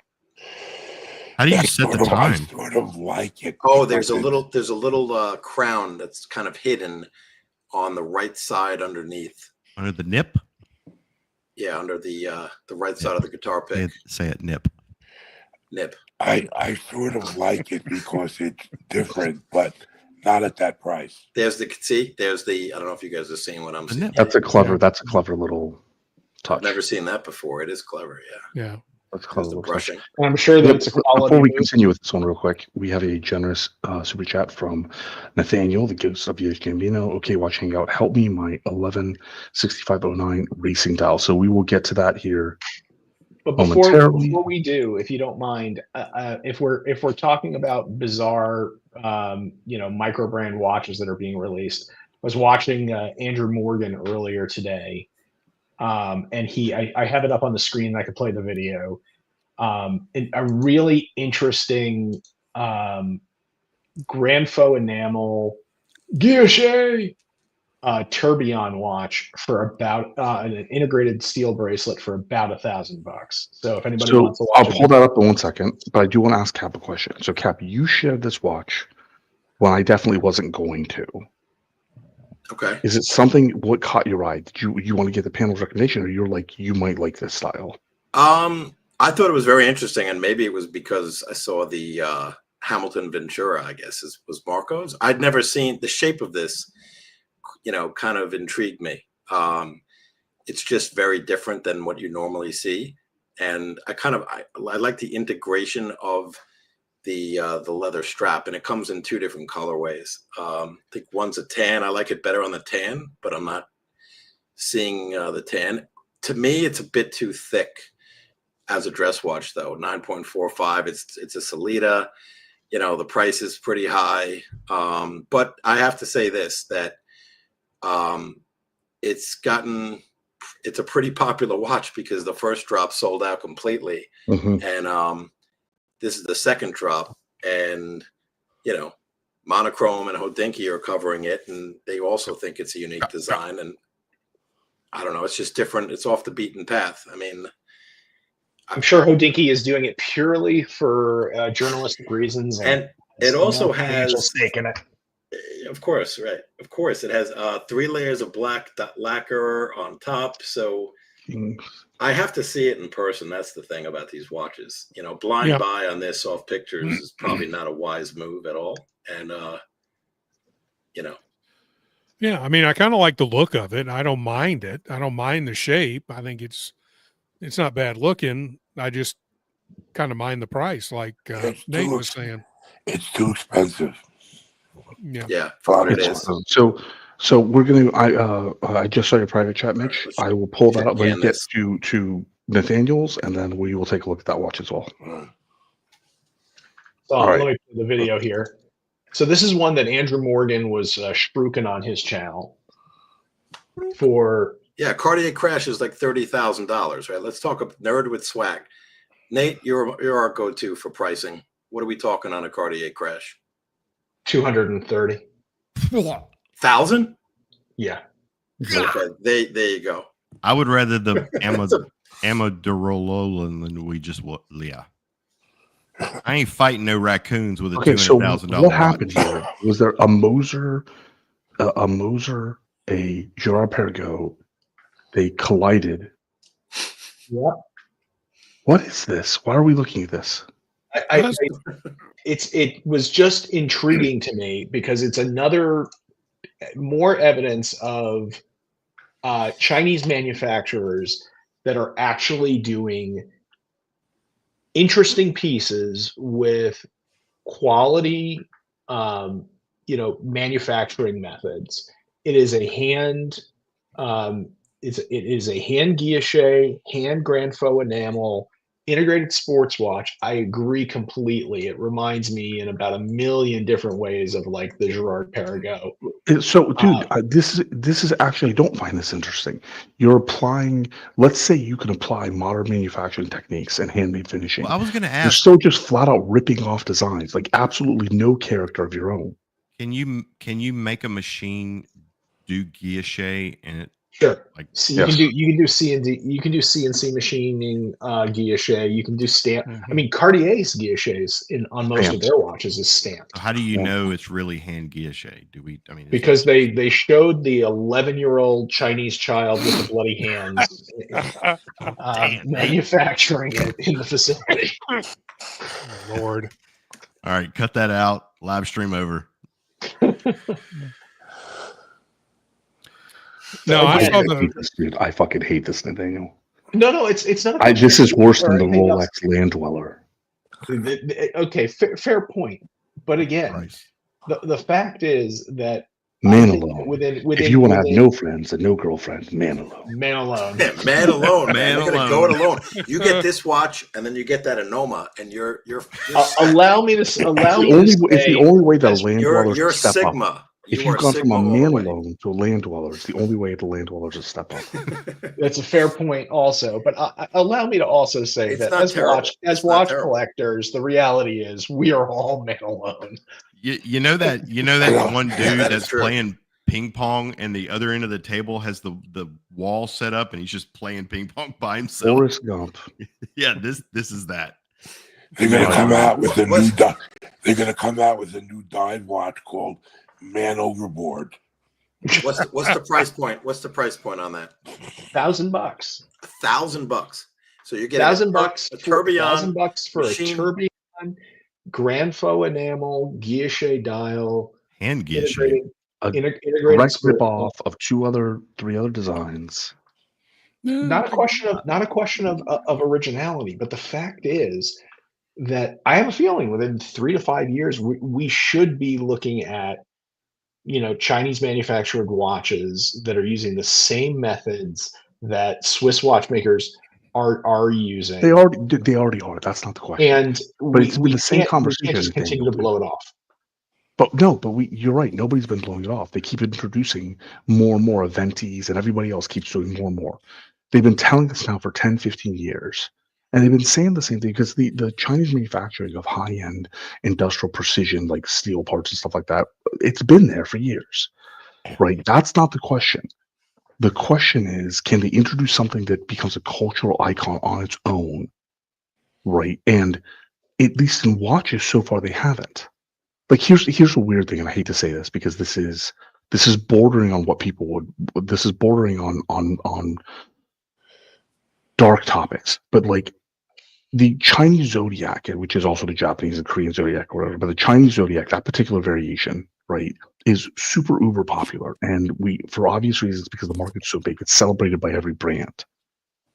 But there is not a Chinese brand original version of any of those damn products that has ever made a slight impact in the Western market.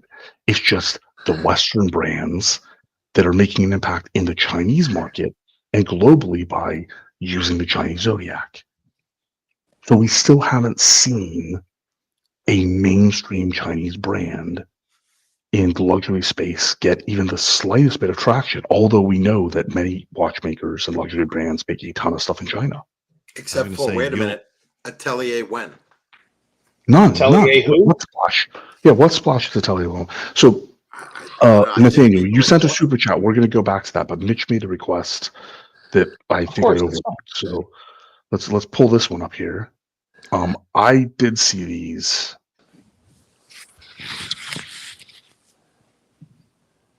Nathaniel, make your case, man. King Seiko? It's the new, but they brought the Vanek back. So again, I have such strong feelings about Seiko just being an absolute mess of a brand at this point. Neat looking watch. Is it a King Seiko? Is it a Grand Seiko? Is it a Presage? Is it a Crador? Did they use the Master Artisan Studio? Is this dial because of some a picture of outside of a window and something? What's going on here? And this is when Mitch is going to actually tell us, like, the facts. Yeah, exactly. Right. No, I mean, basically, it is the reissue of a design from the 1970s. There's nothing funky about it. The most advanced thing about it is it uses an 8 series movement that is sort of way above what's found in most Seikos, with the exception of perhaps the super top of the line Seikos. And it's priced, or it's going to be priced, I think around $3,000. If I'm not mistaken. Yeah, it's using it's a 8 series Grand Seiko movement, basically. Yeah. I Is just the King can't. Seiko above a Grand Seiko, or is a Grand Seiko above a King Seiko? Grand Seiko's Seiko's above a above. King Seiko. Nobody knows. They do terrible marketing when it comes to that whole thing. Well, I'm still not sure why they brought back the King Seiko brand, to tell you the truth. I think it just muddies the water. But, you know, it's kind of a bridge, I guess. They look at it as a bridge between the higher end Seikos and Grand Seiko.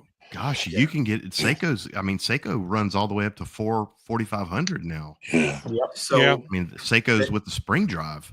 based on the chat, it has something to do, at least with Philip. What Philip Hurst Media says, the cuts of the King. So are the King Seikos? Do they have that cut, kind of angular K shape? And where's Ali? So do the Grand Seikos. We lost Ali. He's so mad after seeing that watch that I don't particularly like that style, like the angular case. It's the first series of King Seikos that I have actually liked and might actually consider. Okay. What's the we size? We have polar opposite tastes then, Mitch, but there's nothing wrong with that. No. Or as I tell my wife when she says she doesn't like some flavor of ice cream, I go, you're wrong. There you go. And everyone laughs because, clearly that's silly. So, Bubba Hotep, $50 super chat. There are penalties Oh, for man. bringing up chitters and poor taste outside of the Tuesday show. Wait a minute. We're not that bad on Tuesday, are we? No. Yes, we are. Yiddish Gibby. You're welcome, viewers. Thanks, Bubba, for the massive super. You're right. We should have known. We have to stick to Rolex, Patek, and AP on the Sunday night show. Robert, For shame. Robert, should you play something like a video or the something rules. for $50? My God, $50. Yeah, we get can at least do like that. a Fraggle Rock or Yeah, something. Bubba's a Fraggle legend. rock that sucker. Yeah, I got to find it first. Bubba, we'll bring up whatever you want with that $50. We'll talk about whatever you want. That's Easy almost there. enough money to get proof of life on JJ from the Serbian motel. Yeah. Is it like a picture where he's holding like the today's newspaper with the date? Yeah, about the Exactly. best we can get. I don't know about where y'all live, but like the local arrests, like there's a paper at every gas station, and it's a mugshot of everybody that's been arrested that week. Mm-hmm. And it's like the biggest, hottest seller in town. Like everybody goes, and they won't even buy the local newspaper anymore. They just buy that. They just look at all the arrests. Welcome to peak rural Louisiana, folks. Yeah, There you baby. go. That's it. That's it. son. Here you go. This is just for Bubba.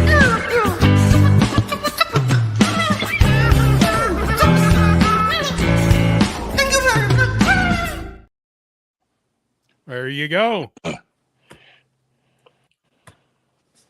Right.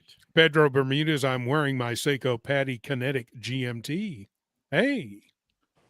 All right, I killed either the Seiko or the Man Alone or the Land Dweller killed the whole ass computer.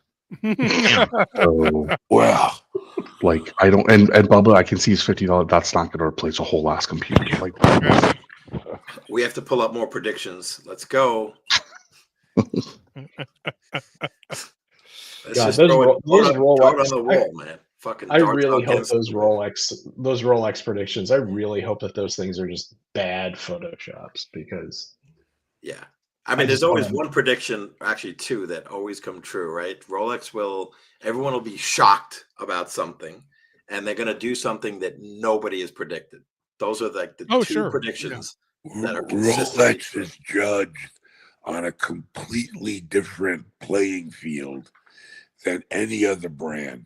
Because here we are, not just us, but any kind of watch stream, people going, oh, I wonder if they're going to come out with the Submariner in a Robin Blue, and these are considered to be big new novelties, whereas the other brands are like, well, here's our new perpetual calendar, or new chronograph with a double hairspring movement.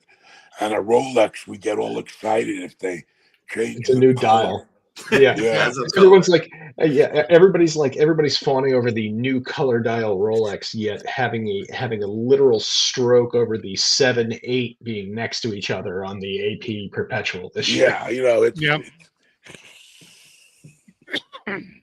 So I promised that we want to talk about King Seiko. I don't know, did you guys continue that conversation? I think we took it to its inevitable, terrible conclusion. yeah, I like Yes. it. Most other Killed it. people don't, but whatever. I actually tend to like. I don't like it for myself, but I do tend to like seeing some of these vintage designs come out as new models. Right? Yeah. There's definitely a trip down memory lane that I like with those designs. In any case, did you get back to Yiddish's Nathaniel super chat and his screen? Nope, I pulled it not out. yet. But I really would like some. I'm torn on my next watch purchase after having culled almost a dozen pieces out of the collection. I think that as a reward to myself, I'm going to pick up another piece with some of the cash that I generated from those sales. And I've never owned a Daytona. I am a precious metal whore. I have a yellow gold Rolex and rose gold Rolex, so I think I'm going to go white gold. And these are the ones that I like the most. And I need thoughts and feelings, impressions. I'll even take impressions. So, last time I was around, I've been gone for a while. We did talk about these. I think it was on the Tuesday show. Yep. Yep. I'm a fan of these myself. This design. I'm a fan of these designs. It feels like one of the more unique Daytonas, and it doesn't feel bland to me. I like the black the most, the slate gray the second most. I actually don't like the meteorite dial on this one at all. Because to me, that makes it feel like it's just a bridge to the new Daytonas, which I'm not a big fan of. Right. Now, and again, this is the 116509. So it's the modern generation. So it's the 4130 movement. So you get the 70-hour power reserve. You get all the benefits of the modern movement. It's the clasp that is the one that's just before the current one. So it doesn't have like the fully milled, engraved clasp, but it is a fully milled clasp. It's not like the old, jangly hollow link bracelet. It's all solid and everything else like that. So it is, they're modern 21st century Rolexes, but these are the only. I mean, they did other racing dials. I think there's some other streamer that had the Maserati blue dial on a two-tone that he liked to talk about. But in the white gold, these are the four choices that you have. I think I agree with you, Ollie, in terms of the meteorite. It's interesting. It's the only one with Roman numerals on it. That's But what it's I not like the about racing dial. Yeah, it's not the racing dial. And Right. I'm looking for something very sporty in terms of this. I've never had a Daytona before. So I'm really deciding between that black dial and the black, the gray, and the white. So the black, I think I said this on the last show. So I've seen, I think there's something with AR they did with the black is more interesting to me than the slate, because the slate would change to like a white color or a black color in the sunlight. I think it's just the way they did the AR in this.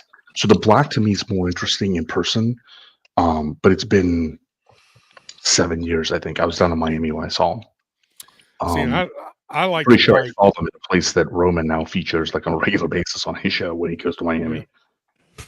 I like the white dial just because of the way the sub dials are done with the black frame around them, rather than just the sub dials background matching the same color as the dial with just the lines around it. I like, that's why I like the white one better. If you could do the Roman numerals on the white one, I would be sold. I like the You're gray not one wrong. the best. I like the gray one the best. Hey, I think I agree with Duco. I think it looks. So we got two grays, one white, or one silver and one black is basically where we got. Cap, you might be the tiebreaker on this one. Yep, and I'm gonna have to side with I think it was Ali who said the black dial. If you're looking for sporty, racy, to me, it's the black. Now, obviously, these pictures don't do the dials justice, so hard to tell with the gray. But of all four of these, and assuming there's no other option, I would go. These are the only ones. Then, because you mentioned that two-tone, which one was that? That sounded interesting. There's a two-tone. I don't want two-tone steel and gold, Okay. so Then I I wanted stop. So these are the ones. Yeah, my vote would be the black because it's almost, I don't know if they'd call that a Newman dial, would they? No, because it doesn't have red Daytona, but it's got red subdial hands and it's got red everything else. It's got a red seconds track along the outside. Yeah, that pops. It's got the red hands. It's got the red subdials. And it's got the white gold Arabic numerals, which again I'm a big fan of. For some reason, I just don't see. I don't equate Romans or inverted Romans, if that's what those are, with Daytonas, with racing. Chariot racing, Cap. Chariot racing. Okay, well. Chariots of Fire. Chariots of Fire, yeah. Dun dun dun dun dun dun. So I gotta go, boys. Good night. Night to go. Have a good night. Have a See you later, Sorry, man. man. Have a great week. God bless. So now you're screwed. You know what's great? Medium legend Duco. The medium legend. Medium legend. You know what? Cap actually just made a fantastic point that like the meteorite dial may not be what bothers me on that. It actually might be the Romans that bothers me on that. And of course, I like the Romans. Now when I'm looking at it, I'm like, if I saw that with Arabic numerals, I think I might actually like that. It is interesting, and again, it's the only meteorite that I think is a solid meteorite dial. The subdials are meteorite on that too. So it is interesting. And what's amazing is these cost on the secondary market the same price as a modern steel Daytona. I'm going to show you let me switch my screen real quick, and I'll show you what the solid meteorite looks like, so you can see what that is. Hold on one second. While you're doing that, okay, real quick, let me get caught up because I crashed. Madman, you are in the race already because you actually did send this, but I didn't read it on air because I crashed. I apologize. So Madman with member chat. Hey boys, nothing screams luxury like a Chinese bargain GP knockoff. I like my turbs under $1,000. Dude, you're I don't know, you're not wrong. I think the Chinese need to set out on their own branding initiative and work on that a little bit. So thank you very much, man. You would be in the race for that. So if you want to, I've never actually been able to do it myself. I've heard that you can actually challenge. If you want to tell YouTube you want your money back for the super chat, you would be in the race for that. I know you guys graciously covered Boba. I appreciate that. We have AB. With the funny thing about GMTs and dual times is that I have some and covet others, but I hate traveling with a passion. So AB is just retarded. Sorry. I mean, the thing is, I'm kind of in the same boat, dude. For a while, years ago, they don't do it anymore. Years ago, they would actually staple pages of your passport. Now they make you get a new passport issued. When I was traveling that much, man, I got sick of travel. I got super sick of travel. So thank you very much, AB, for contributing to the JJ Escape Innovation Fund. We have Mobster with the member chat, member for 11 months. Pull up the blue dial Daytona. So pulling it up right now. Okay. All right. So thank you very much, Mobster, for the member chat, and that does get you race entry. And Madman, sorry again. You definitely can request a refund. You are in the race. So my apologies. I didn't recap when I crashed. We will be running the race here in a minute or two because I'm on borrowing my daughter's computer since I literally the man alone murdered my other computer. So and I thought I was having technical difficulties. Yeah, it dead, it gone. So here we go. Nathaniel has been gracious enough to shout out to Madman. Shout out to Madman. To Mo. Shout out to Mo for the it gone. No, I know. I just wanted to shout out to Madman anyway. Yeah. So this one they call the white gold John Mayer because they felt the need to jack up the price of it. I think this one's ugly, actually, to be honest with you. Yeah, I actually think this one's legitimately ugly. Yeah, this is the second John Mayer that John Mayer showed, right? The other one, the classic yellow green. Yep. And then this one, white with blue. And then this is the all meteorite dial.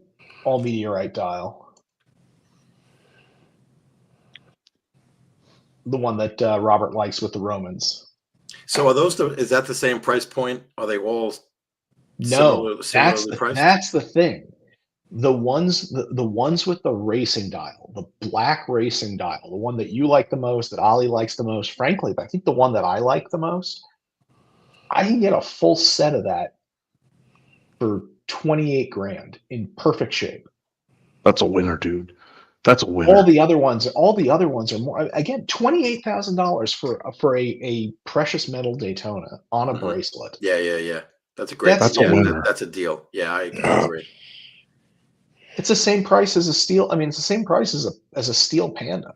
I mean, they're basically tacking on 10,000 for the meteorite. Is the way I see it. Yep, and the same thing with And the blue I'm dial. actually, The blue I dial gotta is say, 40,000 also. this particular image confirms my thought. If I visualize this with Arabic numerals, it's actually not the meteorite that I don't like. I actually do like the meteorite. It's the bloody Roman numerals that I don't like on this one. And by the way, this is the clasp difference that you see from between the the current one has the more the more milled looking, I guess I'll show it on here, like the more milled looking clasp is like what the current model has, and these are a little bit different.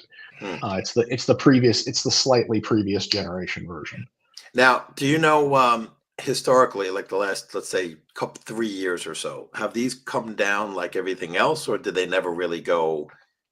They did come down. They came down. They didn't come down as much as everything else because they never went as high. Right.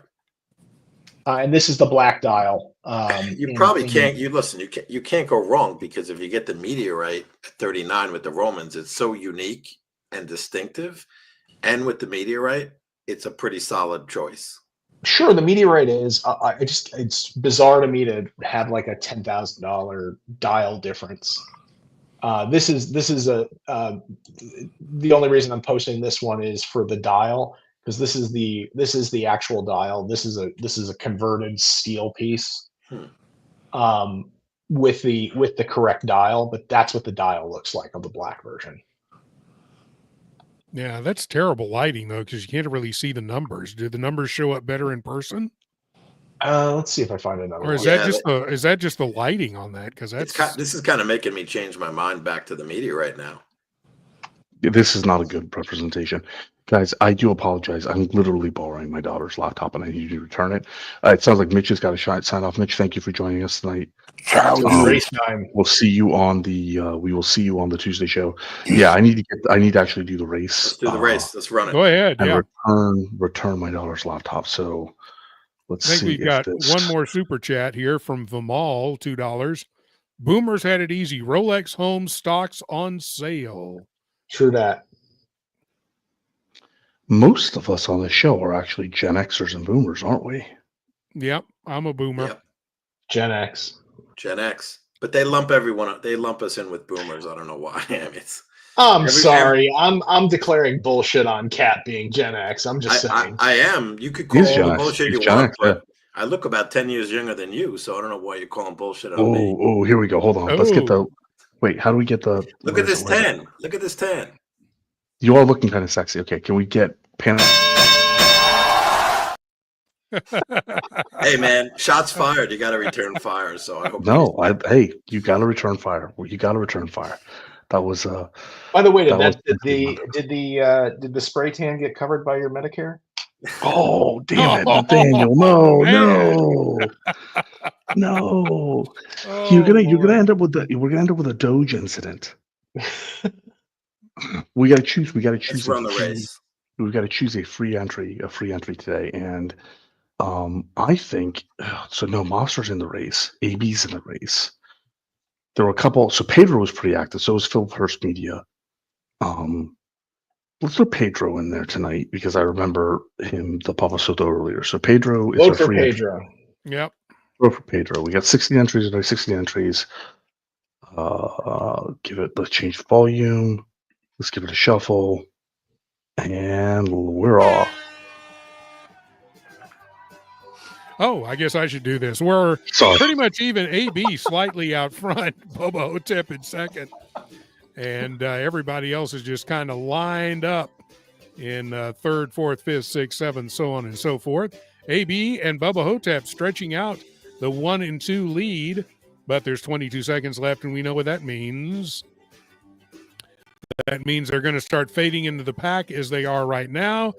Jay Giddy is starting to move up, and Roy Jr. coming in fast on the outside, but it's Bubba Hotep with the lead. Roy Jr. coming up fast, and here comes Vimal. I think Vimal is going to win it. There you go. Congratulations to Vimal, who is tonight's race winner. We'll get into the monthly race. Yes. Thank you very much, everybody, for joining us for this show. I apologize for needing to cut it a little bit quickly. So Vimal, you can't say that it's fixed anymore, but I do expect the envelope to be slid under my door. So we are going to run the outro. Thank you very, very much.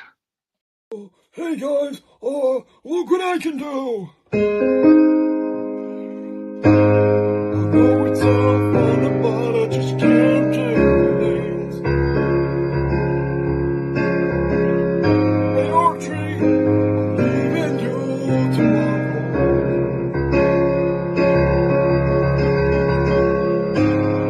I'm kinda getting tired of all the names like from Jimmy calling me.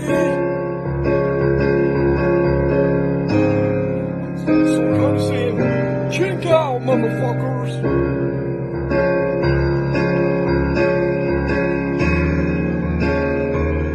Mike the Snake, I'm leaving.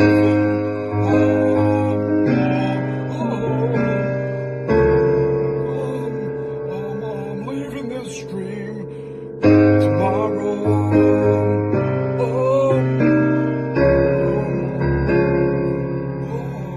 Check out, motherfuckers.